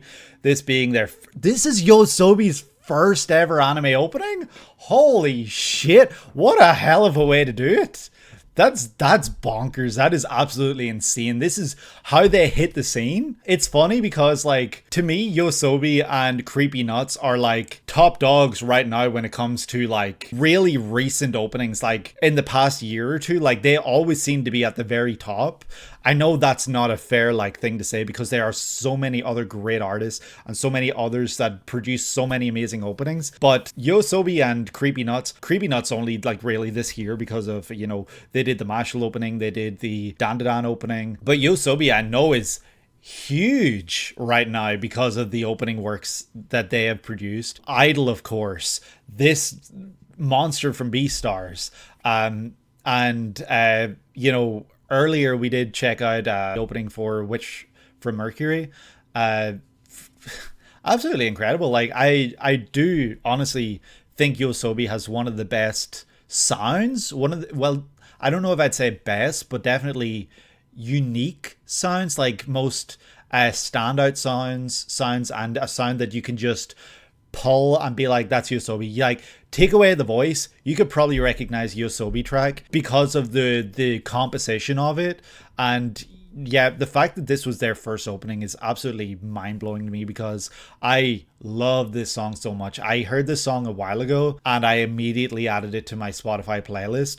So I am familiar with the song. I was playing it just the other day, I think, actually. I'm glad that we were able to check this out today because hearing it with the visuals gives it a completely different feel. It just changes everything because Studio Orange, I have never seen a bad opening from Studio Orange. Granted, I've seen two others. You know, I've seen the Land of the Lustrous first opening. I don't know if there is a second. And I've seen the first opening for Beastars. And now this is the third.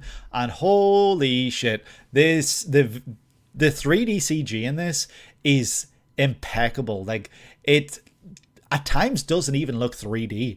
It just looks 2D, like the way it blends in, the way they do the backgrounds with the characters. Amazing. Honestly, incredible. They are doing the opening of a second season to a popular series next season. So in 2025 spring? Oh, winter 2025. Oh, brother, the new opening for Beastars. I'm sure we'll check it out at some point. Beastars so far are 2 for 2 for some of the best, most creative openings I have ever seen. And the fact that they had Ali for the first opening and now they've got Yoasobi for the second. So, like, they're some of the best talents right now, and I would really be interested in seeing what comes next. I love, first of all, the logo for the series. It's so simple, but I love the way that it looks. It's a really cool looking logo. The creativity on display for how they're presenting, you know, the characters, the different visuals and everything.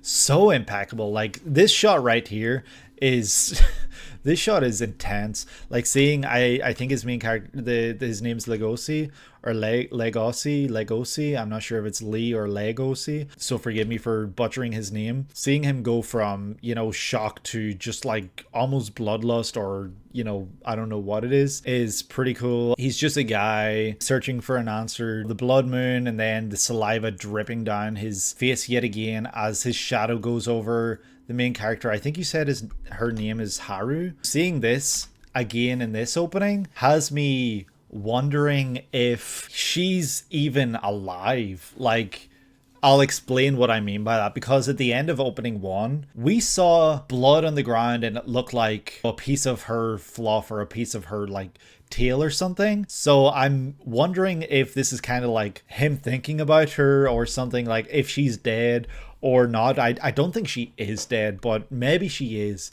And that's kind of what we're seeing here, where he's thinking about her and what he did to her. And he's like really upset about it. But then, you know, we get to see, like, I'm going back to the beginning of this because the animation in this scene is unbelievable. Like, look at that. Holy shit.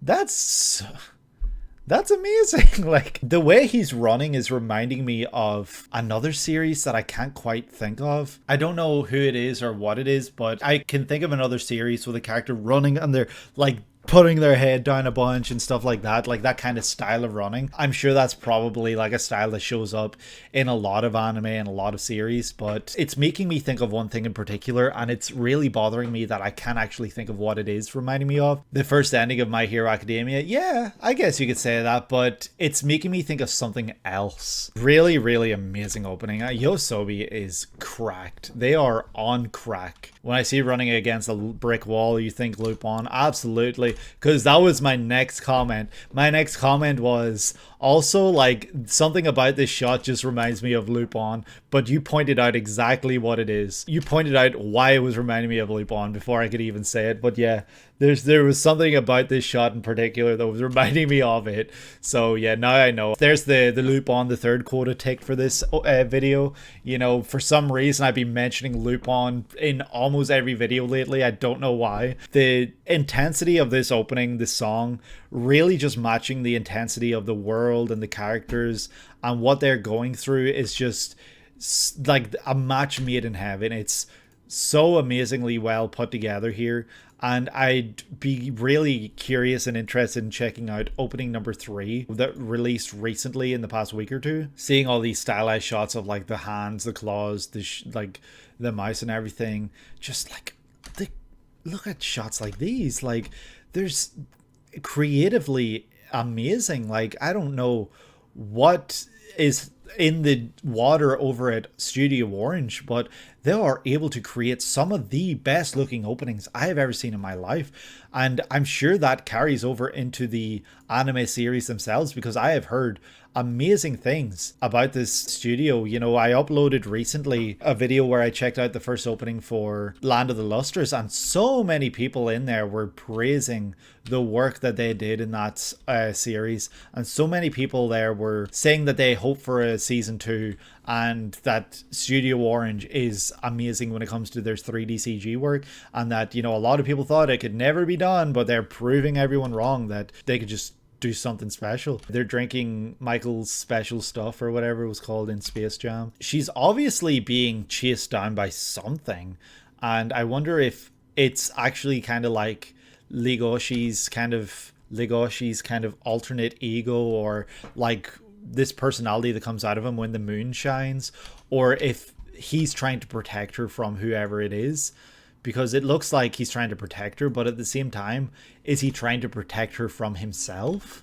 Like, that's the real question that I have here, because I think it's really cool that we do see him running in a lot of this opening, and that we get to see then who he's running towards, what he's running towards, and it's her. and he just wants to protect her and keep her safe. And it's really beautiful, and the story that we're learning within the opening itself is really, really well done here, and it's honestly beautiful and really making me just want to watch Beastars. Like, this is a series I've wanted to watch for a while, despite a lot of people seeing this as a series for furries and shit like that. Like, grow up. Like, a series for furries? Like, have you never watched a series that had animals in it before? If you were a child nowadays, you'd be growing up on Paw Patrols. I do really want to watch Beastars, and watching openings like these really just makes me want to check them out more. I'm so glad we were able to check this out today, because like I did say while I was watching this, I have heard the entire song for this opening before. I have it on my Spotify playlist. I heard it before and I immediately fell in love with this track and I added it to my playlist, and I was not familiar with the visuals. Really, really glad you were able to check this out today. I don't want to spend too much time going through shot by shot, because I don't want to spoil myself on anything, considering this is a series I do honestly want to check out. It's been on my plan to watch for quite a while now. Let me know what you guys think of Studio Orange and Beastars down below. Let me know what your favorite Studio Orange work is, whether it is a series we've checked out already on the channel or a different series entirely. I'm sure we will be checking out opening 3 for Beastars pretty shortly, not today, but in the near future, so stay tuned for that. I think we might be now ready to move on to the next opening.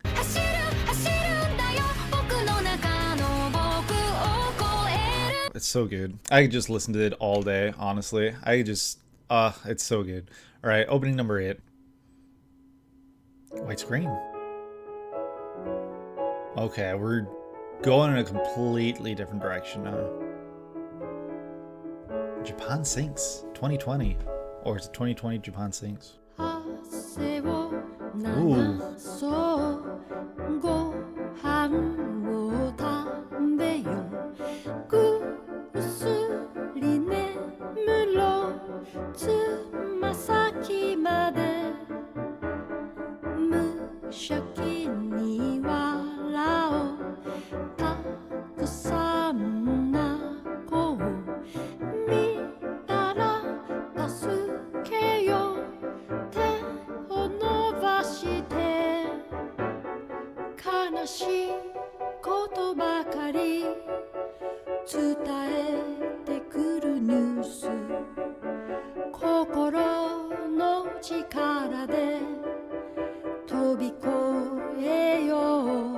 Yeah, this is very somber, slow, sad, but also like empowering, because, you know, it's got empowering lyrics, and I don't know, it's a really, really, oh, that's it? Shit, that felt really short. I was silent for almost that entire opening because I was just invested. I was paying attention. I was looking.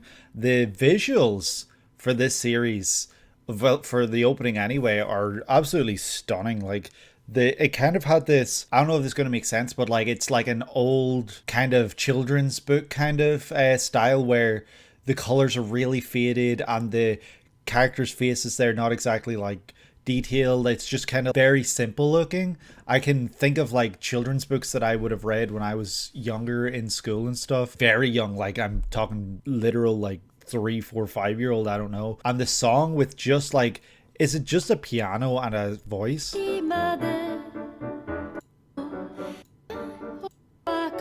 Yeah, it's just a piano and a singer.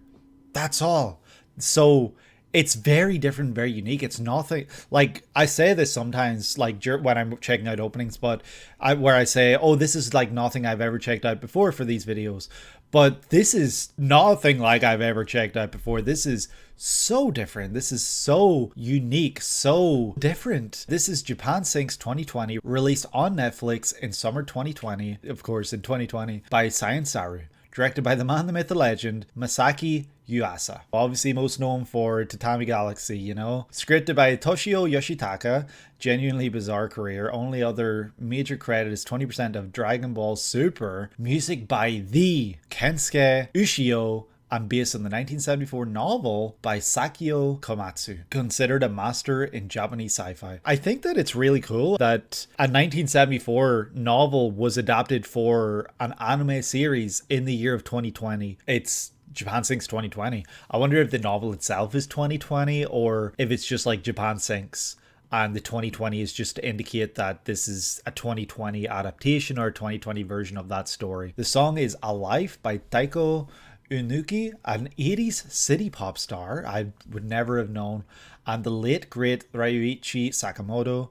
The track coming from their collaborative album released in 2010. More on Sakamoto later. This was honestly beautiful, truly beautiful track. It was really powerful, and it just did the job perfectly. It really gave us a sense of sadness but also joy, and just the sound kind of went both directions. I don't know how to describe that or how to explain that more, but it really just kind of was on a seesaw of joyfulness and also sadness. And I guess that's partly because, you know, having a single piano and just a single voice, and that's all you've got, it kind of just gives it this really unique sound that nothing else has that I've checked out anyway in this medium, in the medium of anime. The song gave you a bit of a familiar vibe to the ending for anime called Kurao Phantom Memory. Interesting. So like I'd assume that's also pretty slow and, you know, just kind of piano with a singer's voice. The Muto family lives a regular life. Yeah, this visually, and kind of some like the lyrics as well were pretty slice of lifey, where slice of life in the sense of just like everyday normal life, like we're just following this family. Regular life as any until the fated day many had feared finally occurs. Japan is struck by yet another mighty earthquake, yet this event proves to be the one that breaks the camel's back and causes the entire archipelago to sink at a dramatic rate. The Mutos must struggle to survive as the nation and environment around them collapses, with hopes they can make it long enough to whatever new reality that the future holds for their home. That is in itself a heartbreaking, harrowing premise for a series. I'm glad that this wasn't done by Hollywood, because if this was done by Hollywood, it would have just been more like disaster movie slop. Like there's been so much shit that Hollywood has pumped out for kind of like disaster movie sort of things. I'm sure that because this is being handled by a Japanese studio, and it's, from what I've learned from the opening alone by watching it and from listening to it, I suspect that it's presented with the gravity and weight of the situation, and not as something that like, oh, we can outrun a tsunami sort of thing. Like, you know, I'm sure that it's presented with both realism, but also, well, maybe not realism, because you did mention that the author did sci-fi, so I don't know if it kind of goes in that direction. I suspect then that if this is played for realism, that it's presented with gravity and it's presented in a really dramatic sort of way. And I mean dramatic in the sense that we follow the drama of this family and we really do for their safety, and we hope for their safety, and we really go through the highs and lows that they experience. And I'm sure that there's some really heartbreaking moments in the series. I can't imagine everything goes swimmingly. I didn't mean the pun there. And I can't imagine that everything kind of just doesn't go to shit for them. I'm sure there's some really awful stuff that they experience. And this opening itself is probably one that hits so much harder, say 6 episodes down the line. Like I'm assuming this is a 12 episode series. I could be wrong, but maybe 6, 7, 8 episodes down the line, I'm sure this hurts. I'm sure this series probably just is killer. And the opening as well just really just is the nail in the coffin, because it does feel very sad and it does feel very emotional, but as someone who hasn't seen the series, it's not making me emotional, it's not making me sad, it's just making me recognize those feelings and recognize that that's what the artists are going for here. The original novel garnered immense popularity in its time for capturing the anxieties of the generation that had emerged from the rubble of World War II. Absolutely, yeah, doesn't surprise me. It has resurged over the years in notoriety, and therefore reprints have been issued. When disaster has struck the nation, such as the 1995 Kobe earthquake or the Great Toho quake of 2011, as a prophetic tale of how the country would manage the aftermath of such a disaster. Quite ironic that the anime would release the very year that another disaster would hit not just the nation but the world, giving the series an unintentionally global impact. Yeah, that's honestly kind of insane. Didn't Science Saru also do that other one, Aizuken? So did they do 2 series this year? The year of 2020? Oh, that's really cool. I don't really know if they're a studio that kind of does do multiple projects in one year, are they? Like, I'm not familiar enough with them. I've seen Devilman Crybaby. Yeah, I know a lot of other studios do that, but I don't know if Science Saru has been a studio that kind of does that. I've seen Devilman Crybaby. I'm watching Dan, and that's really all I've seen from Science Saru myself. I love that this is an insight into kind of how they can go into their bag and make new series, make new things. The depth of their creativity, the fact that they're not just shoehorned into, you know, action shonen, they're not just shoehorned into certain types of genres. They can tackle anything. The fact that they can do so many different genres and do them justice. I'm gonna ask Pinecino in the series, is it a good one? Because I'm sure with it being tackled by Science Saru, and not only that, but being directed by Yuasa, the music being by Ushio, I'm sure this is a great series. I'm sure that it's a really, really great one. This is the most recent TV series directed by Yuasa, and the last you'll see of him here for now.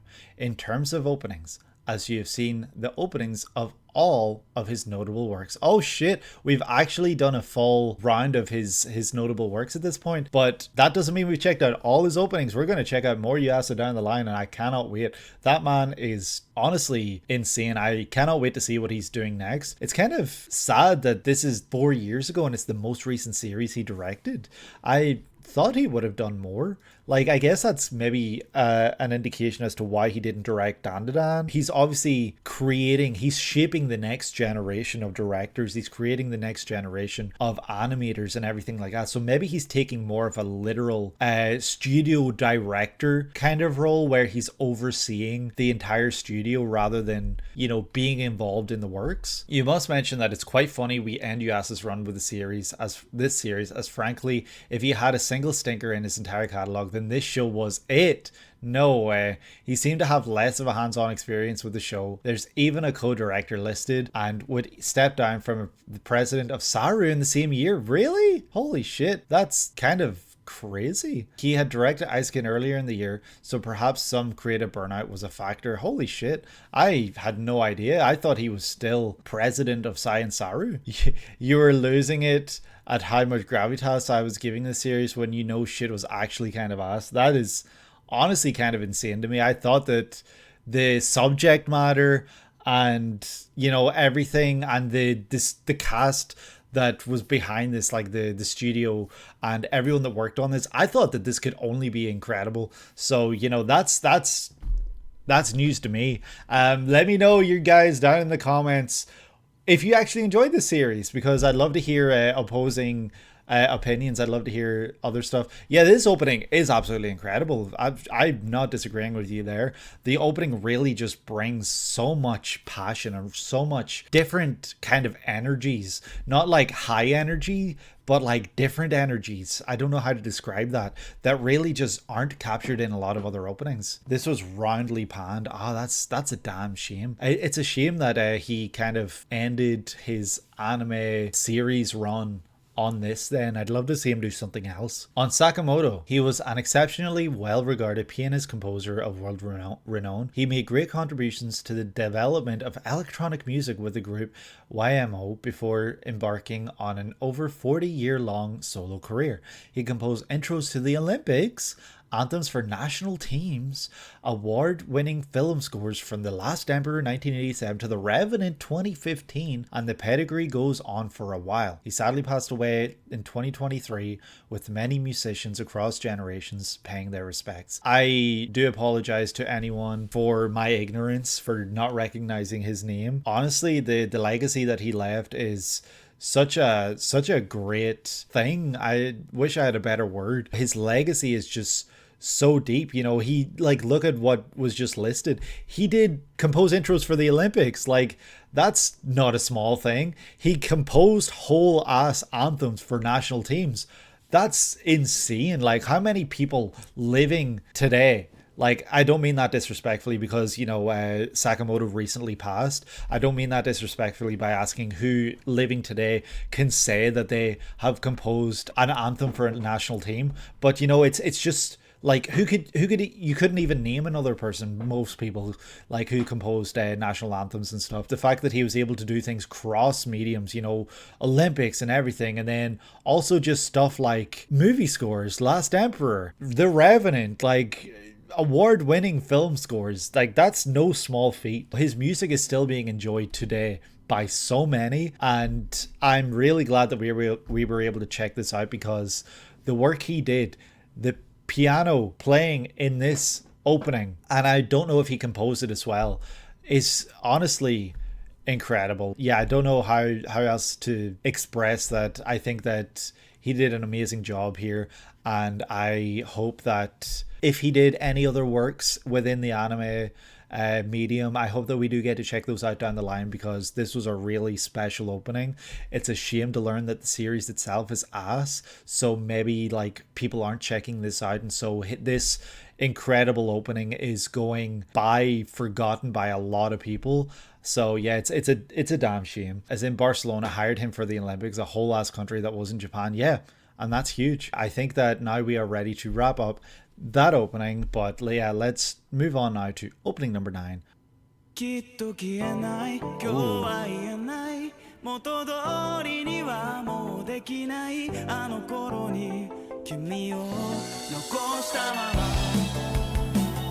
Horimiya, series I've heard about. I think this is Yuri, right? Nope, it isn't.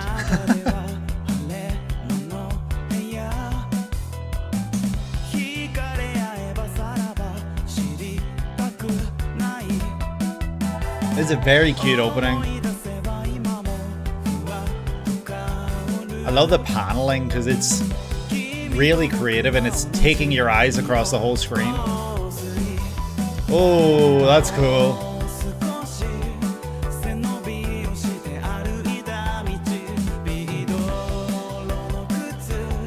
Aww.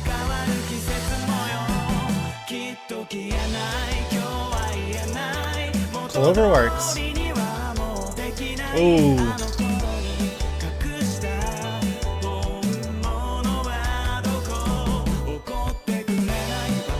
Oh, I really like the character designs. Leaving you at that? This guy looks like he's going through a lot. And that poor guy looks like he's been absolutely going through it. This entire opening was just him going through it. I'll explain why I asked, is this Yuri? There's another series, it's something Miyano, I think. And I saw the MIY and I was like, oh, isn't this the Yuri series? Forgive my ignorance yet again. That's where I'm coming from. I can't remember the name of that other series. That's a yaoi series. Oh, okay, there you go. Even that I'm getting wrong. This is Horimiya, released in the Winter 2021. Holy shit, Winter 2021 was stacked by Cloverworks. That same season promised Neverland Season 2. Oh no, Cloverworks, what are you doing? As well as another series. Was Bochi 2021? No, it wasn't. Okay. Wait, Cloverworks did 3 series in one single season? Are they crazy? Did they have anything else for the rest of the year? Did they? Was there anything else for the rest of the year other than those 3? Maybe you'll get to that. Yeah, okay. No, I'm sure you will, but that's mind-blowing to me.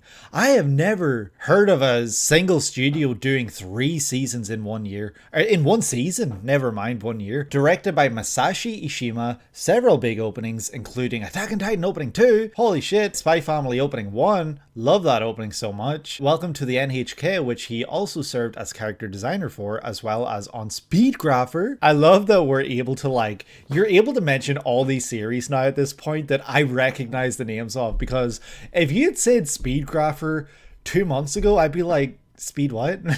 So I think it's really cool now. Even Welcome to the NHK, I'm able to recognize all these names now, and I think that's really cool. Like the journey that we've gone on watching and reacting to these openings and becoming familiar with all these different series is one of my favorite things that we've been doing so far. Like, this has honestly been an absolute joy and treat for me to be able to do that, because I was very unaware of a lot of stuff. Like, I knew very little apart from what I had already seen myself. So yeah, that's a little tangent, but we'll get back to the thing. Scripted by Taeko Yoshioka, Your Lie in April. Music by Masaru Yokoyama, also Your Lie in April, Urusei Yatsura 2022, and Gundam Iron-Blooded Orphans.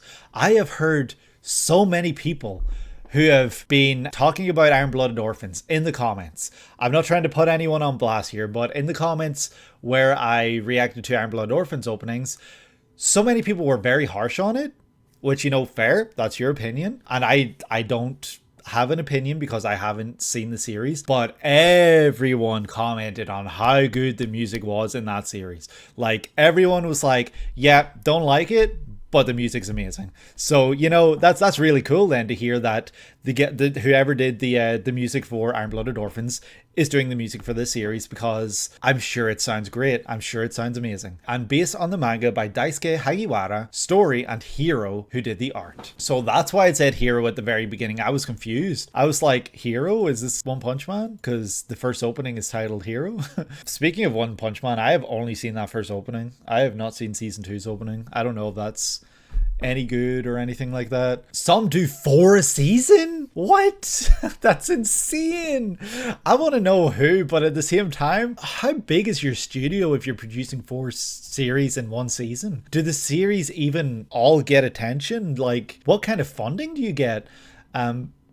The song is Color Perfume by Kamiyama, one of Bleach's 33 endings. Oh dear, we haven't since tackled that yet. Technically, Toei does multiple year long. Yeah, okay, you're right. Toei is huge. Toei's been around since like the advent of anime. I'm sure they've got team after team after team able to work on each of these projects. The popular Kyoko Hori and withdrawn Izumi Miyamura couldn't be at more opposite ends of the social spectrum, yet a fateful meeting leads them to bare their true selves towards each other.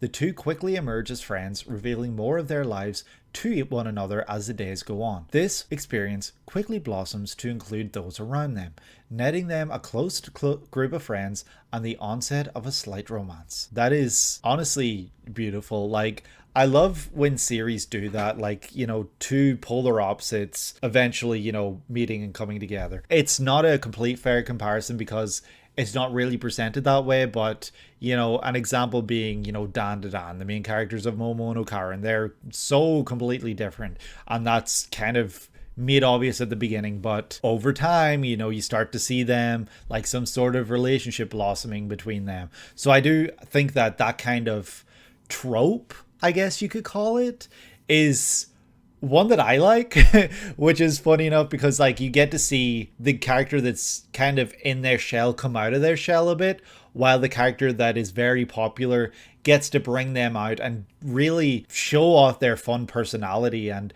really just it always makes for a really fun dynamic, I guess. I'm sure that this is done well. Like, if this is another stinker, I'm going to throw myself out the window, because this was such a cute opening. The song was amazing, and the story, like, of what you were saying about, you know, them bringing each other out of their shell really just does sound like a really beautiful story. It sounds really touching, and it sounds great. Like, I can't imagine this being bad, but, you know, I'm sure Pinecino will maybe fill me in if it isn't received well. The surrounding story of this series is rather interesting. I believe it was a major benefactor of the previously mentioned legendary season it premiered.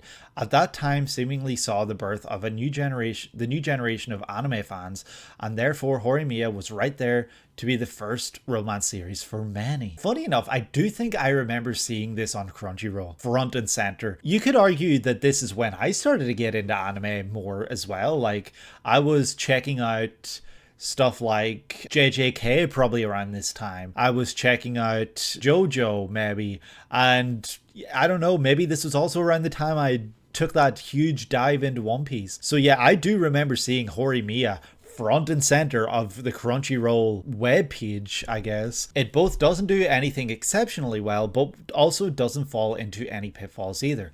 It also has a great production to boot. So it was kind of the right series at the right time. Yeah, the way you've described it kind of just sounds like it was there. People were getting into the medium because everyone was in their rooms. You know, I don't know if everyone was still, everyone was still in their rooms at the time that this came out, right? Everyone was still locked in their houses. You know, COVID was still rampant. And that's when, like you said, the birth of so many new anime fans came about. It kind of like shows that you open a website or an app like Crunchyroll and you see a new romance series. If that's what you're into in other like different mediums, you're going to gravitate towards this and you're going to fall in love with the characters, you're going to fall in love with the series, and that will make you more invested in the whole medium as a whole, and you will branch out into checking other stuff. For me, it was Berserk 97.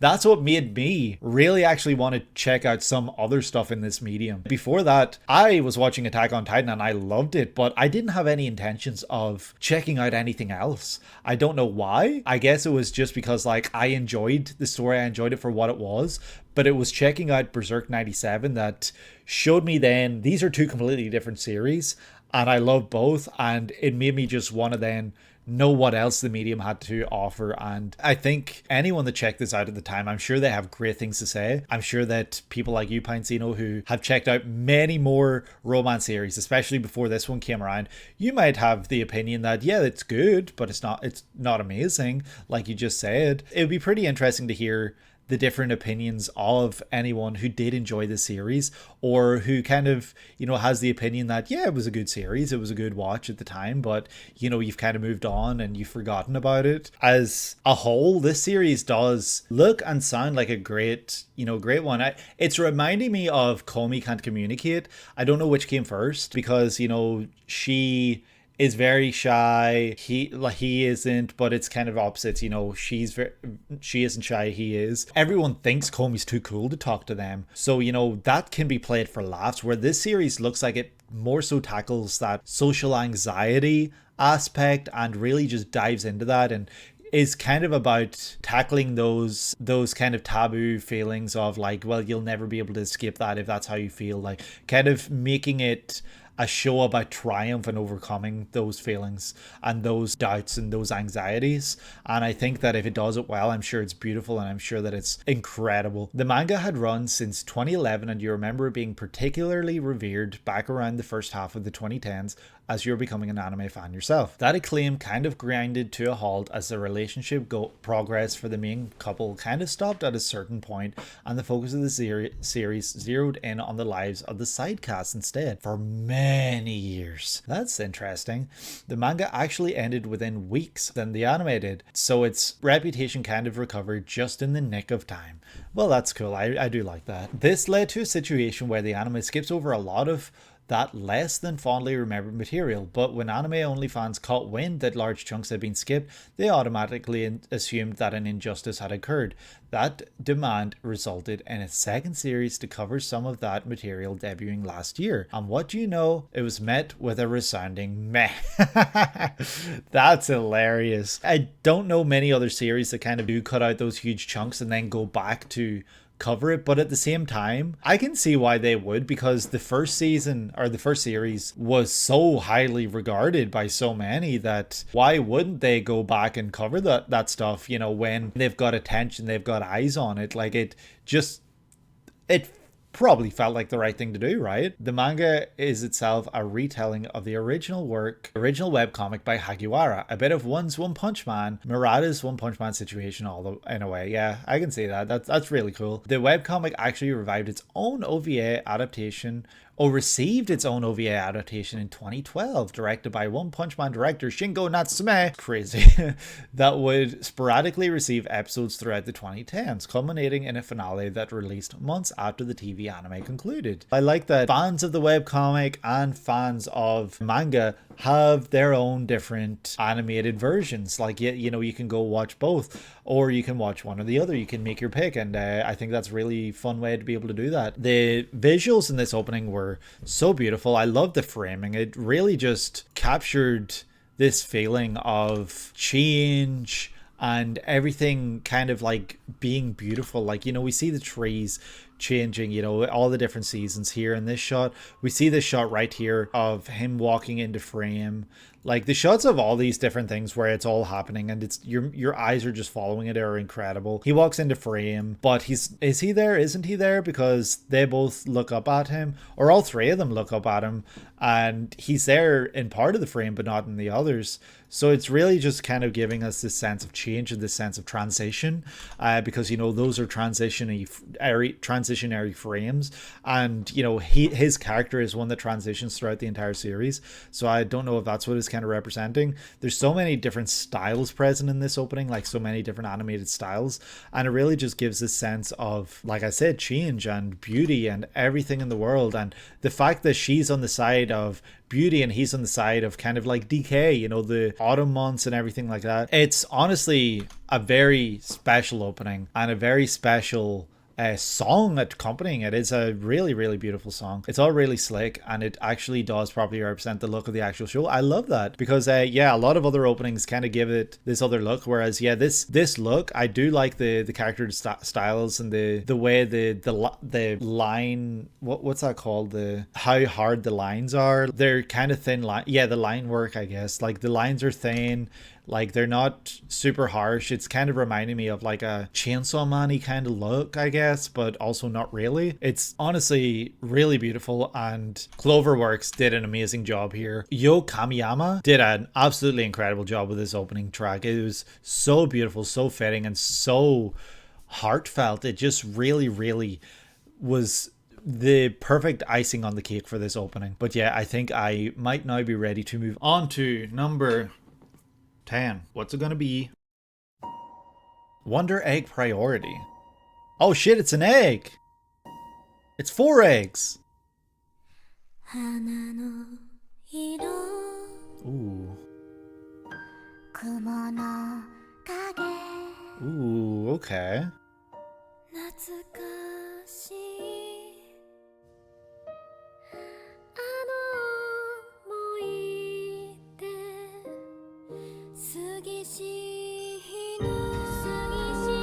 Ooh. The harmonizing is beautiful.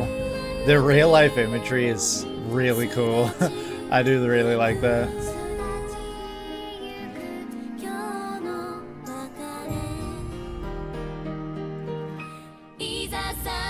Ooh.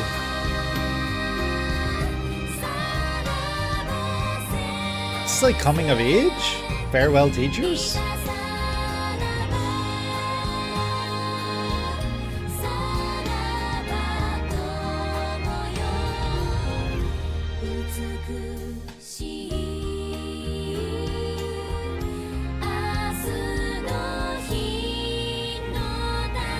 Oh.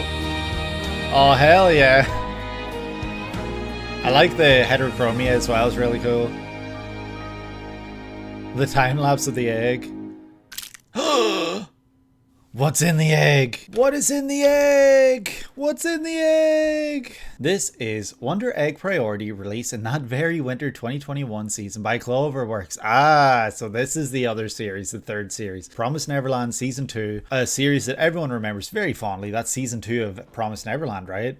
Everyone loved that. And Horimiya at that same time. Directed by Shin Wakabayashi, written and created by Shinji Nojima, character designs by Saki Takahashi, and music by Mito. Producer Shota Umihara would go on to lead My Dress Up Darling, Bochi the Rock, and The Elusive Samurai. The song is Song for Leaving the Nest, a common graduation song that here is sung by the 4 main lead VAs. Oh, that's really cool. And yeah, the original song is like a school graduation song. This is a really, really stunning looking series. Like, I do think that the kind of style and the looks of the characters and the way they've, you know, got this really unique look to them, the way the color is done, it's very special and it looks really, really different. You can write a thesis about this series, but you'll try to keep it brief. Oh shit. I wonder if this is a slice of life series, because that's what it kind of looked like from the visuals, but also the song itself is very and I guess you could maybe say the visuals as well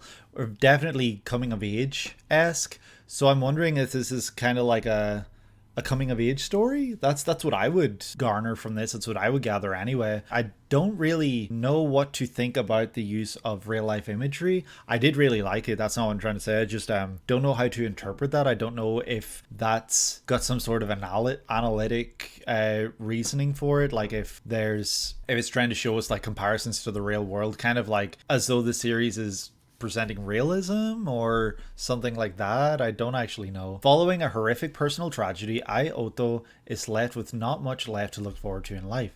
One night, Ai encounters a strange voice. It guides her to a lone gachapon machine that issues her a bizarre egg. Later, Ai finds herself caught in an unsettling dream world.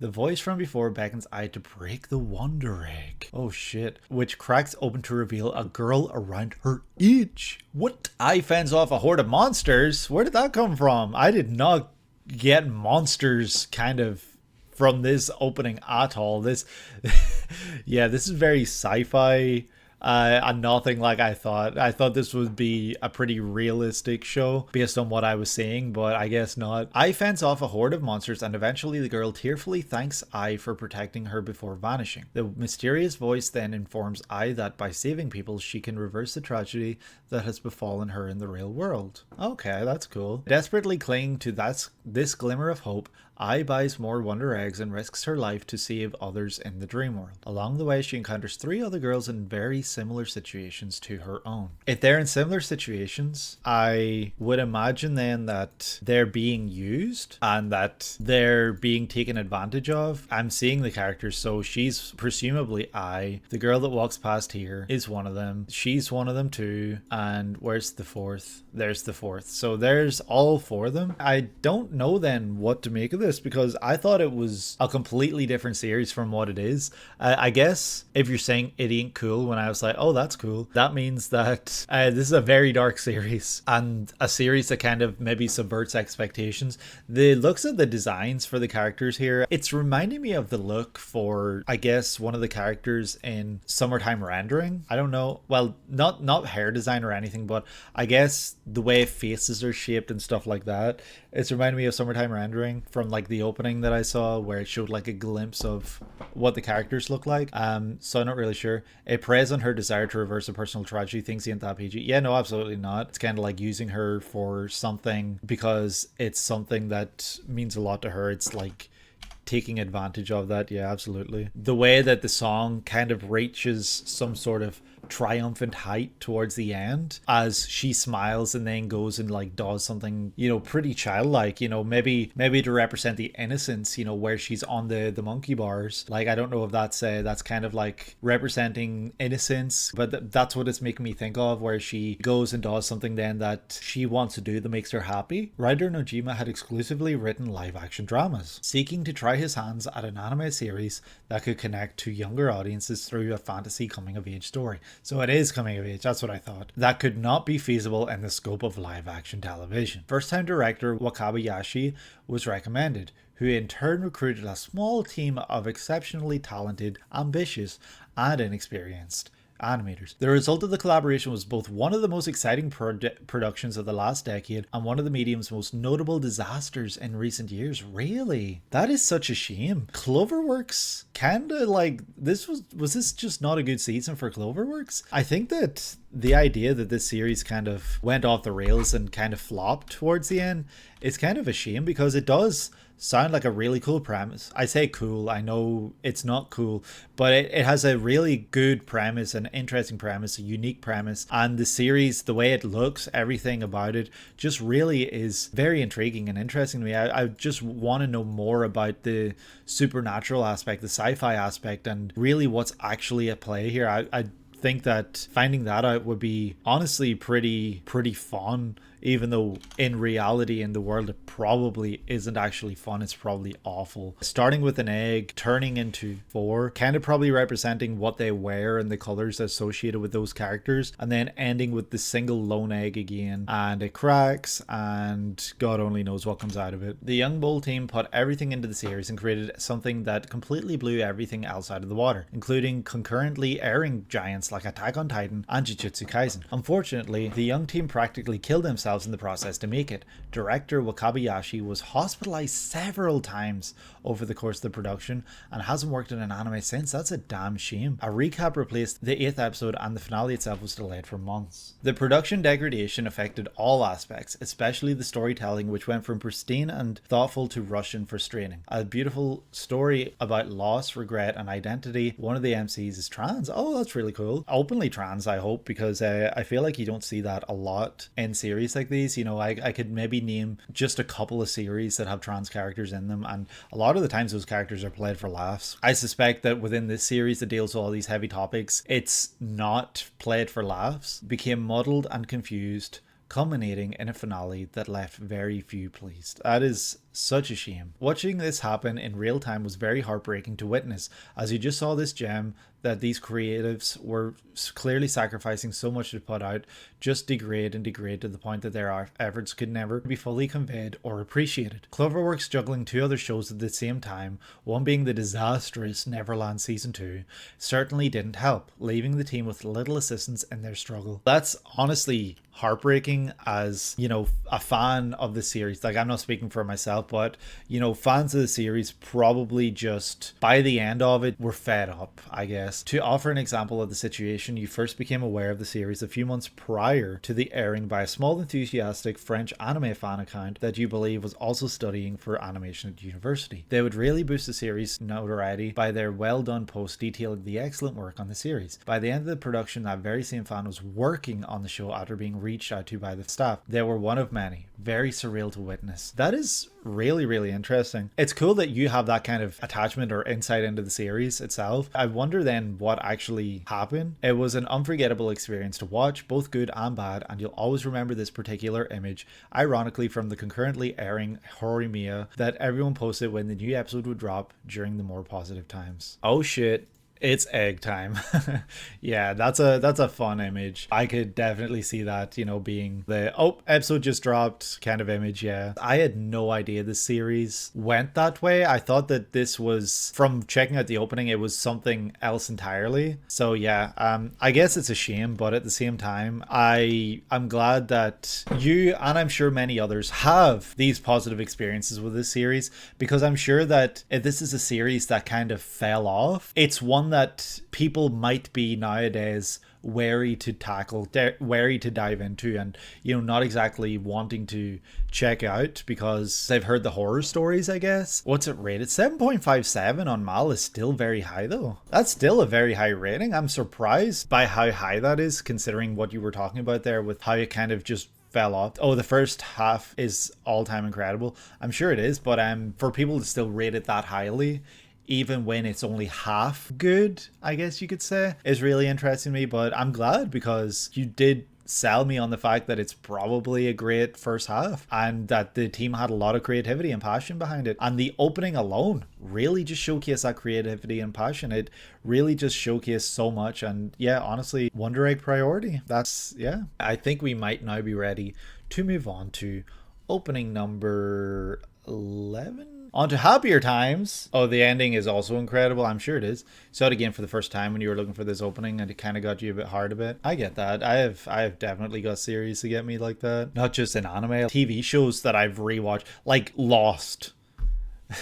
It's not a great example, but I was rewatching Lost with my wife not long ago, and honestly, I was choking up a lot from just music. The opening, which isn't even an opening, it's like a 5-second clip of, but it's because it's got like it's got emotional attachment for me. It's just like the emotional attachment that I have and that I place on series like that sometimes get me like that too. All right, so here we go. Opening number 11. What's it gonna be?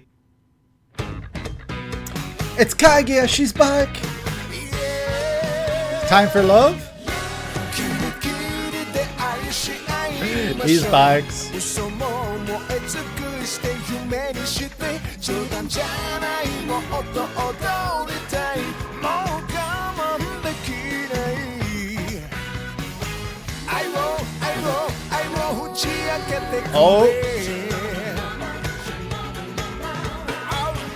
Oh yeah. Ultra romantic. What the hell? Everyone's in love now.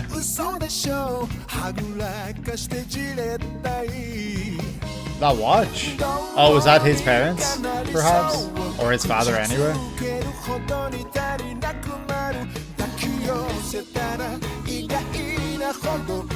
Never-ending loop that they're in. Oh?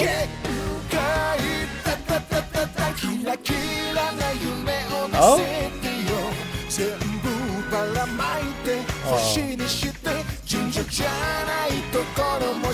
Let me see the little devil you're hiding within.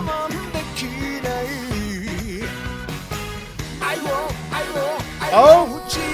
Is this the season? No. This is not the season. they do not admit their feelings yet because the pesky crew shows up and kind of ruins that. This is the third and likely final season, really likely final season of Kaguya-sama Love is War, released in spring 2022 by A1 Pictures. This season continued the series' success to the point it earned a very prominent top 10 spot in MAL at the time, which has of course gone on to fluctuate in these last few years a lot. Yeah, and these last few years, I don't know, I feel like there's a lot of review bombing on MAL lately as well, I don't know. Not all the time, but sometimes. The manga material continues from this point, but osmosis has led you to believe that the anime found a perfect point to stop. Oh, okay. Interesting. So, in that case, I imagine this is kind of where they admit their feelings for one another, because, you know, how else are you going to end a series like this? The song is Giri Giri featuring Su by Masayuki Suzuki. One more time, sort of. This last season would be followed up by a film that felt like a double finale on top of the one you already received with the TV anime's last episode. Just to drive home that the series was in fact done, Masayuki Suzuki would return to perform the theme of said film, though we're already running long on openings this set, so he chose to forego its conclusion. Maybe it'll show up in a future opening set. There's no reason why it can't show up in future, and that's pretty exciting. We get one more Masayuki Suzuki Kaguya-sama opening that we can potentially check out down the line. Yet again, it ticked all the same boxes as every previous Kaguya-sama opening. Well, not as much. Like there weren't as many like weapons being like thrown around. Like it's almost like they've kind of foregone the whole shooting arrows and guns at each other. She definitely looks very pesky and definitely a meddler, but it's definitely a series that just screams will they, won't they. Yeah, we're ultra romantic now. Yeah, I did notice that. Yeah, we're ultra romantic now, so I wonder then if that means that they're kind of past the point of not wanting to admit it, and now they actually want to admit to one another. They just haven't had the time, they haven't found a chance. I'm sure there's developments within the series that kind of play out here and kind of lead to certain things happening or whatever, but this opening definitely made it seem like there was this kind of distance between them and that they were trying to reach each other. She's trying to reach him more than anything throughout this opening. It looked like she was the one running the entire time. The entire cast of characters look very fun, silly. I think this might be his father and maybe sister or mother, who knows. If it's his mother, she looks very young. The fact that you get to see them in the same room for this like one shot, because you know the rest of the opening is kind of her like running and trying to reach him and stuff, and them not really being able to see each other. So then you see them in this same room together, but she's looking away from him. I don't know what she has in her hand, if we actually see it, or she's just holding her hand up to her heart. No, she's holding something. I don't know what.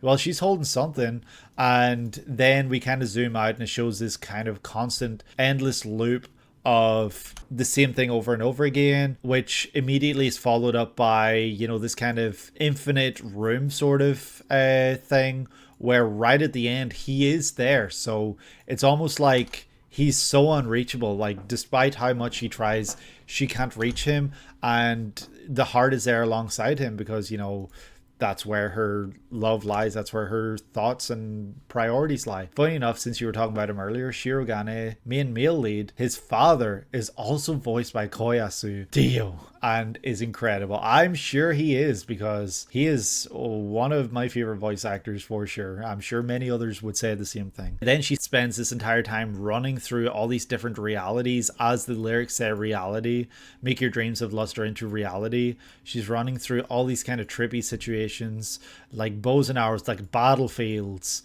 as arrows fly over her head. She's running through heat, she's running through space, she's running through all these different mediums, video games, polygons, televisions, everything, just to reach this moment at the end where she's standing in front of him and they look into each other's eyes and they're about to confess their feelings for one another, only for things to be ruined by these guys. She comes in with her little Sherlock hat and magnifying glass, and this guy falls from the roof. So obviously it's not to be right now, but you know, that's not to say it's not to be at all in general. They will admit it, and I cannot wait. This series, I know that I was saying when I checked out the first opening that my wife has the first volume and I'm curious to know what she thinks about it. She hasn't read it yet, but honestly, this looks like it might be more up my alley than hers.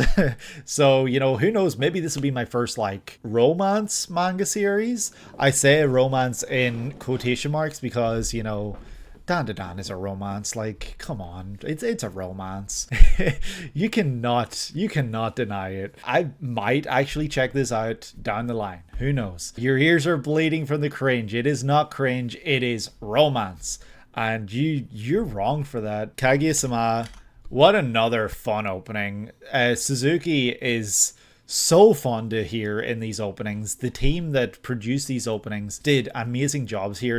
It really focused more on like the romance and the longing for one another in this opening with the visuals more so than the comedy kind of aspect. So I really appreciated that because it brought a different side out of this. It really made it feel very different and stand out.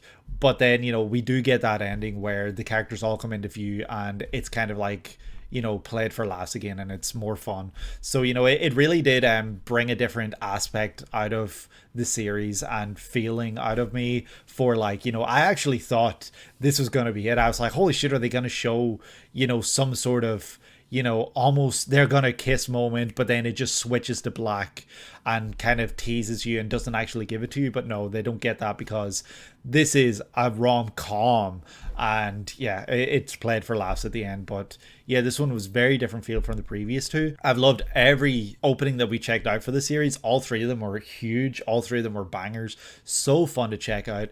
And I really do think that Kaguya-sama just seems like a really fun series that anyone could enjoy, anyone would enjoy, and maybe I will check it out. Who knows? I don't really know if I have much more to say. I think I might be ready to move on to opening number 12.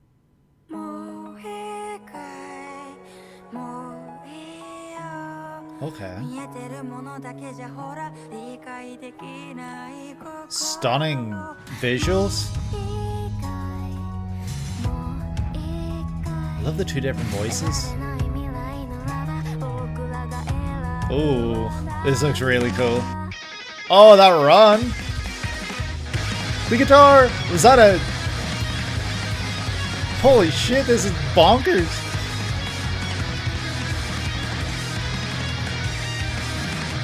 Push start! Okay. I recognize what the series is now, at least.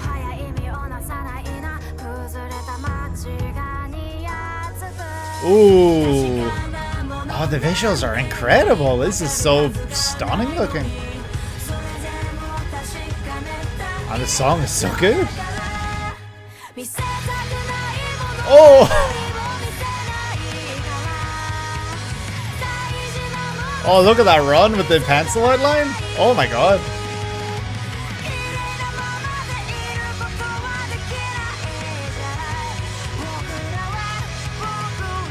He'll keep going forward. Wow. Yeah, no, that was beautiful. That was stunning. That was incredible. That was all of the above. That was an absolute banger. That was huge. That's what we call the 2023 opening of the year. That was Pinecino's opening of the year. This is another one you showed me last year, but I don't remember this at all. This is Heavenly Delusion, released in spring 2023 by Production IG, who did Haikyuu, Psycho-Pass, Ghost in the Shell, directed by Hirotaki Mori, who got his start assistant directing a good chunk of Punk Hazard. Really? Way back when? That's really funny. With great assistance by Kentaro Waki, contributed immensely to the lived-in feel of the setting. Scripted by Makoto Fukami, Psycho-Pass, and Berserk 2016. That's really funny. Music by good old Kensuke Ushio. Holy shit. Ushio working on a series that isn't Saru is kind of crazy to me, but I love it. And based on the manga by Masakazu Ishiguro. The song is Innocent Arrogance by, is that pronounced BiSH? BiSH? I remember last year, Pinecino, you were going through all the different categories that you would give different series awards for, and I remember this series being one that featured heavily. Like you did say, this was your favorite opening of last year, and you watched a lot of anime openings last year, so the fact that this came out on top is huge, and I can see why. This is really damn amazing. Honestly, like I did say way back at this beginning, I can't even remember which one it was, Urusei Yatsura, I was like, yeah, this is this might be my favorite opening of this entire video. And up until now, that Urusei Yatsura opening, besides the Yoasobi Beastars opening, you know, like was my favorite. But no, this is a damn amazing opening. Beating out Idol and Specials. Well, I wasn't crazy about Specials. Specials was a good opening. I did not think it was opening of the year conversation worthy at all. I remember this being a series that I was like, damn, I actually want to watch this, and I think I put it on my plan to watch around that time too, and I just haven't got round to it. So yeah, maybe I will check this out eventually. 15 years after a great disaster befell humanity, those that remain having to scramble for means of survival while contending with vicious man-eating creatures. Young duo Kiruko and Maru traverse the wasteland. Kiruko seeks a place they know as heaven with a trusty advanced weapon at their holster, whereas Maru works as a hired bodyguard until they reach there. As they travel, we see the perspectives of others and how they choose or are forced to survive in the new reality for humanity. So the whole bodyguard for hire thing is just making me think of The Last of Us, though I can't imagine it's anything like The Last of Us. But heavenly delusion? Trying to find heaven, but it's a delusion? I wonder if the title of the series itself is kind of an insight into some sort of maybe twist in the series, or an insight into the actual reality of what happens or what is happening in the series. This had very major Last of Us comparisons when it aired. Okay, well I see that, but at the same time, The Last of Us wasn't the first to do what it did. This does look like a really, really great series. The production of this series is absurdly high quality for a modern TV anime. The aforementioned Wentaro Waki served as director of photography for the series. That's the position that effectively looks at the animation and adjusts it with lighting, post-processing effects, filters, etc. until it becomes the final product that we see on our screens. Waki has had the role of director of photography on recent Gundam UC projects, which just look ridiculously pristine due in no small part to his work. That's really cool, actually. I would not have known that, and I know you've talked about how great the recent UC projects look, so to hear that this is the guy behind that polished look is really exciting. Overall, director Mori was in fact appointed to the position by Waki, showing his importance that the director of photography role had in this show.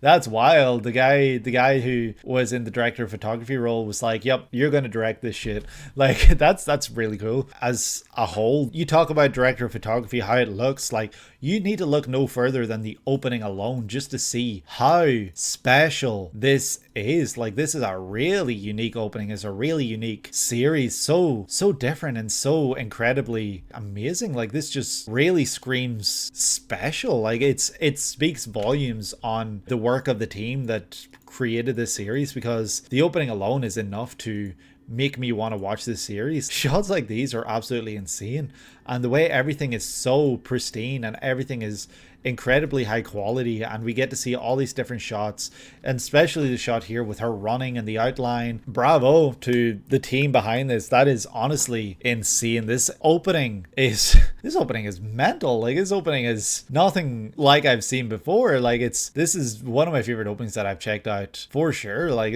I don't know, I don't have the words to express just how great this is. I don't know if I would have made this my anime opening of the year last year, but that's because I have haven't checked out enough anime openings to kind of say that. This would definitely be a very high ranking opening on my list as well, and one that would be very high in contention for the #1 spot, I'm sure. The director of this opening specifically is Weilin Zhang, who did some of the more absurd looking bits of Sukuna versus Maharaga, which of course already looks insane throughout. Yeah, I see that style present in this actually. Yeah, like the kind of not as detailed look in order to get more fluidity out of the animation is definitely a choice that director makes, and you can see it all over here. And for being an anime opening, the quality here is insane. Like, yeah, this is damn amazing. And then, you know, the fact that the series might also look this great as well, that's really exciting. So yeah, I want to check the series out more than ever before, honestly. Heavenly Delusion just looks like an absolute eye candy kind of series. Did season 1 wrap up the entire story, or is there perhaps more to come down the line for Heavenly Delusion?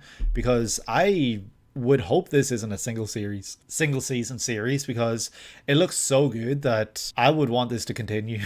You know, I want to see more from this. I would want to just see this continue and keep running, and, you know, see this story reach a conclusion without it feeling rushed. Kind of had a bad cliffhanger. Yeah, I could see that. Well, hopefully the dream team that worked on this series can assemble once again to, you know, make this season 2 happen, because I want to see that happen. Fun fact though, the series tends to shift focus to different perspective characters throughout, which led to concerns by staff on how to tell the series. Therefore, manga author Ishiguro just effectively told them the entire story to the end to get a more complete grasp of it. Ah, that's cool. Ishiguro wasn't just writing it as it came to them, they were writing it with the ending in mind. I love it when that's the idea with like manga, because you can tell a series that has the ending in mind before it begins, and a series that is kind of just writing its way through, and, you know, it'll eventually reach an end. Not shit talking here, but JJK, I don't think that ending was thought out from the very beginning, whereas a series like Attack on Titan, that was probably thought out from the very beginning. You know, like, you can almost tell when series have the ending in mind before they even begin.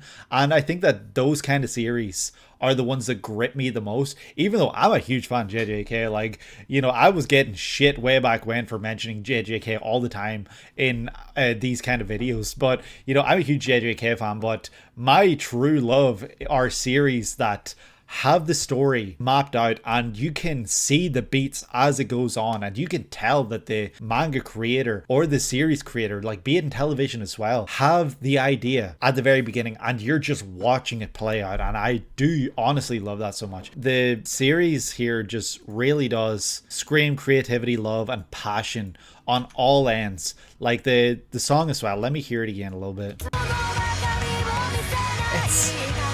It is a huge banger. This song goes so hard. This is another one. I'd said another's. I think it was the Urusei Yatsura song that I said was going on my Spotify playlist. This one is also going on there. Holy shit, this goes so hard.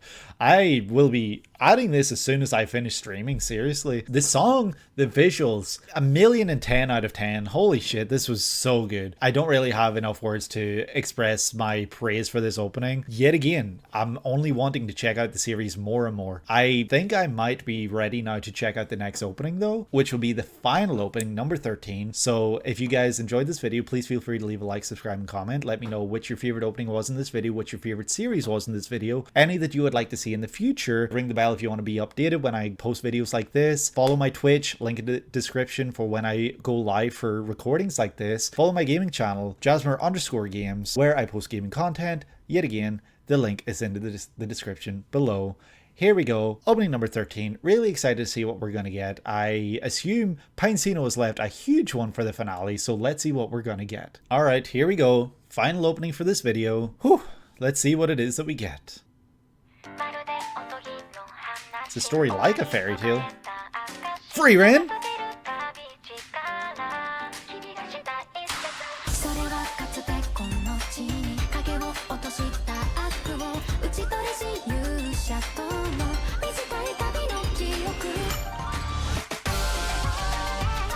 Beyond Journey's End. This is not the kind of sound I would have expected for a Frieren opening, interestingly.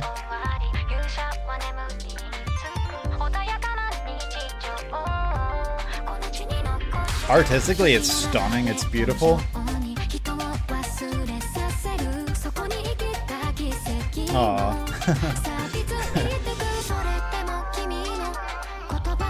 Oh? A star in the sky?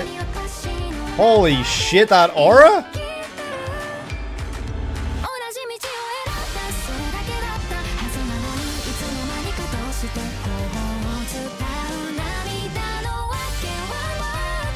Is this Yoasobi again?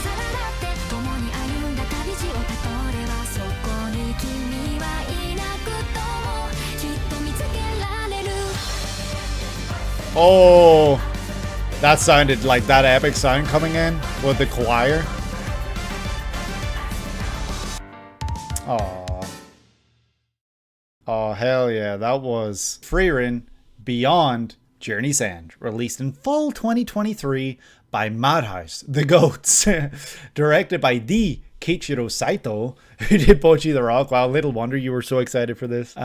You being the huge Bocchi fan that you are, Bocchi head. Scripted by Tomohiro Suzuki, One Punch Man. Character designs by Riko Nagasawa. Music by Evan Call, Violet Evergarden, and based on the critically acclaimed manga written by Kanehito Yamada and illustrated by Tsukasa Abe? Not sure how to pronounce that, apologies. The song is Hero by Yoasobi. I knew it, holy shit. Okay, we checked out a lot of Yoasobi today. I more than doubled my knowledge of Yoasobi today. Like, prior to this, I had heard the entirety of the Beastars opening, Beastars 2. I had heard Idol, but now we've actually completely doubled that entirely with Frieren and Witch from Mercury, so that's really cool. This playlist should be almost just Yoasobi, absolutely. This is yet another where you'll simply opt to not provide a plot summary. You did have one ready, but you've chosen to withdraw it. I appreciate that, because being the #1 highest rated anime on MAL, the fact that I know next to nothing about it is what makes this series all the more intriguing to me. This is of course the exceptionally well received series that toppled Full Metal Alchemist Brotherhood to remain the #1 anime on MAL. Many have done that for brief days or a week until things inevitably realign, but we are now a year into Frieren's reign at the top with no sign that this will ever actually change. That's a reality that a few years ago you legit would never have thought anyone would have seen coming, yet here we are. Yeah, it's not even the fact that it's now #1, it's the fact that it's so far out in front. It's such a huge gap compared to the gaps between everything that comes behind Full Metal Alchemist Brotherhood, to the point where I don't see Frieren being toppled by anything anytime soon. I don't see that changing. And the fact then that there will presumably be more seasons of Frieren to come, that will lead then to more people going and checking out season 1, and then there's people like me who haven't seen it either who want to check it out, so that'll lead to me watching it. I thought this was an amazing opening. I thought that it sounded so different from what I would have expected from an opening for Frieren, from the preconceived notions that I had in my head of this series. I thought that it would sound very fantasy, like for the opening. I thought that it would kind of sound more old schooly, like kind of medievally. I don't know, traditional instruments more so than what we hear here. Like, let me hear.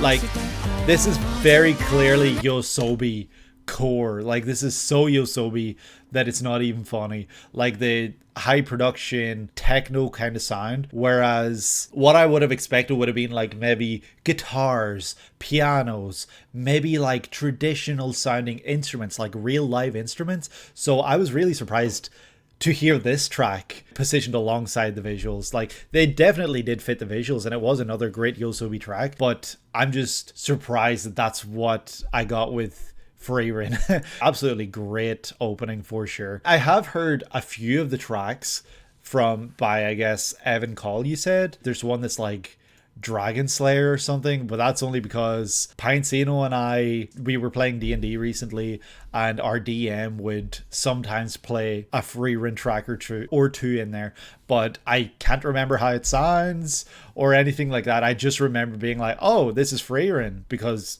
we were playing online on, like, we were all listening to Spotify and the name of the song would play and I would be able to see right there and then. So I have heard a couple of the tracks and I think they are really great and incredible, and they kind of have that live instrument sound to them and that fantasy medieval-ish kind of sound.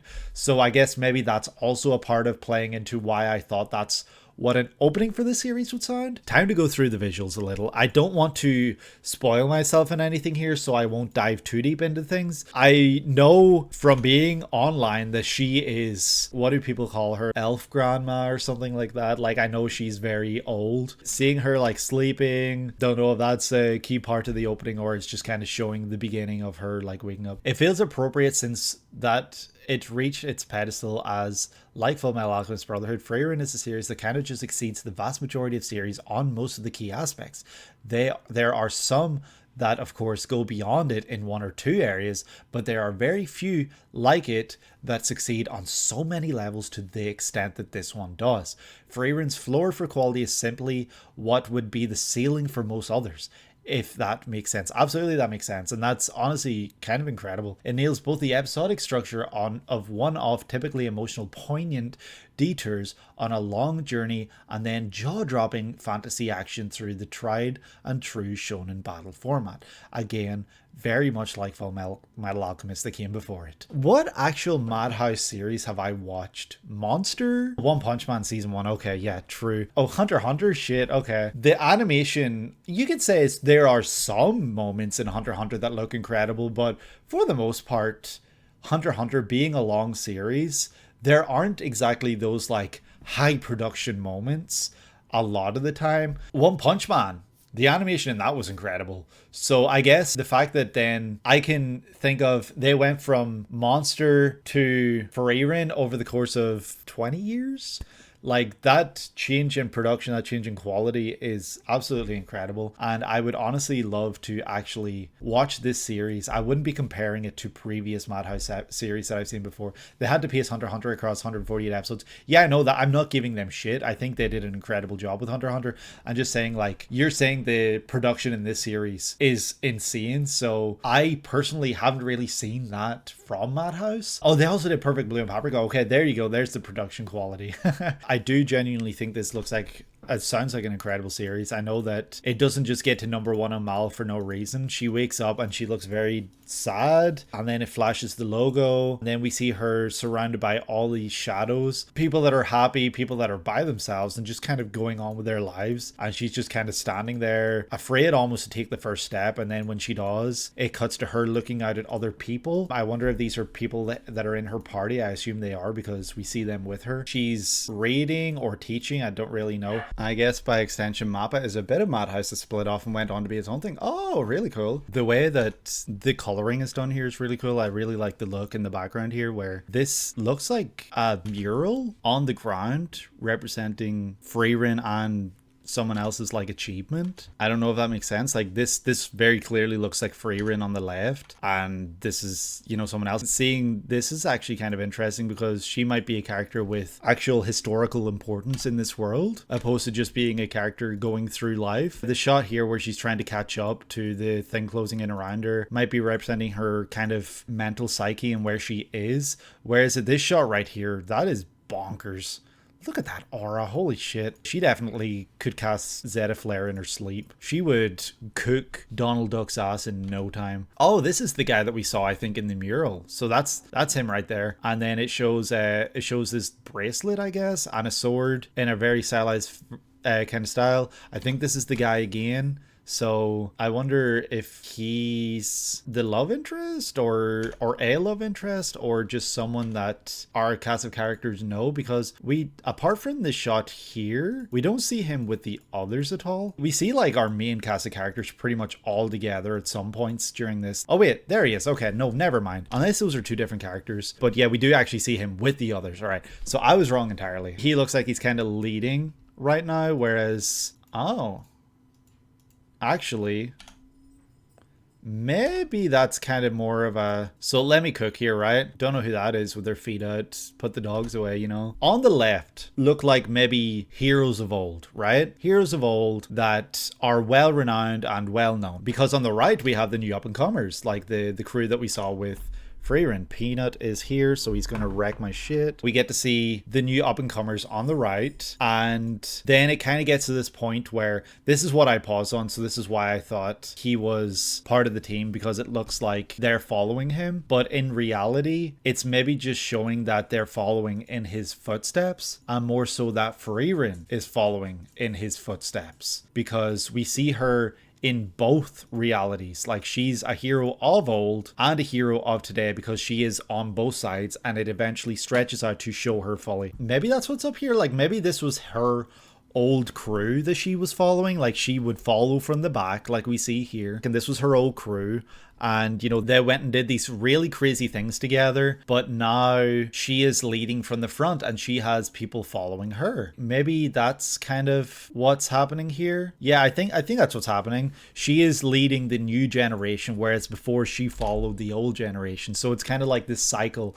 and she's giving back what she learned, and she's giving back based on everything that she's experienced within her life. Being an elf that has lived for I don't know how many years, she's very, very old. I think that the storytelling within this opening itself is also incredible, because I've been able to pick up on a few things, though not exactly a lot, and I'm not exactly confident in the things I have picked up on, but you know, it's given me stuff to theorize. I really do like that. I love it when openings kind of give me ideas opposed to giving me the full story, because it lets me actually sit here and think about it and try to come up with my own ideas. Ah, yes, okay, so these are the, okay.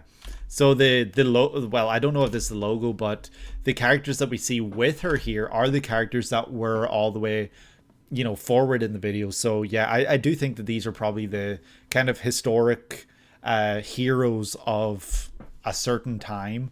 And, you know, now we see Frieren dealing with maybe the loss of everyone that we see here. Like, I don't know if any of them are still alive, because I don't know how much time has passed, but I presume a lot of time. She kind of looks really sad and kind of just like she's going on with things. She's kind of living and just doing things, you know, still. So yeah, honestly, an incredible opening, incredible song by Yoasobi yet again. I love checking out Yoasobi tracks. I'm glad we were able to check out 3 today. Absolutely bonkers. And we were able to check out the highest rated anime on MAL. First opening, Frieren, absolutely incredible opening. I loved the imagery, I loved the storytelling, I loved everything about it. The visuals, the way that it was drawn, just so good. And I do genuinely think that this is a series that most people should probably watch, you know, not just because it's #1 on MAL, but because, as Pinecino stated, this series does so many things, and it does them all so well that it just seems like the kind of perfect series almost. Like, I know it's not going to be everyone's favorite, but it does genuinely seem like an absolute love letter to the medium of anime. And yeah, that's really all I have to say about this opening, and that's really all I have to say for this video. That is going to do it for me for today. I hope you guys enjoyed. I really had a blast doing this today. You guys are amazing. All the support is incredible, and I hope that you guys enjoyed at least some of the openings that we checked out today. There was some Gundam in here, of course, to keep that Gundam train rolling. If you enjoyed the video, please feel free to leave a like, subscribe if you haven't already, and check out some of the other videos on the channel. Feel free to comment down below, let me know your favorites, and also ring the bell so that you stay notified when I post these videos. You position them so Beastars was directly in the middle in terms of the amount of openings, with Gundam and Frieren at opposite ends, just to stop too much Yoasobi next to each other. That's actually funny. I never even thought about that. Yeah, it's literally bang bang, like right in the middle. Like, yeah, Yoasobi sandwich right there. The meat is Yoasobi also. Yoasobi being the bread on the meat. Thank you guys for watching. I will be back with more videos. The next set that I will be recording will be a very special set. I probably recorded it by the time this is posted, but we are going to be doing a few different things to end out the year. So we're doing kind of a big celebration to end out the year, and I hope that you guys stay around for that and check them out. So yeah, that's going to do it for me for today. Thank you for watching. I hope you're having a great day, and I hope to see you in the next video. Take care.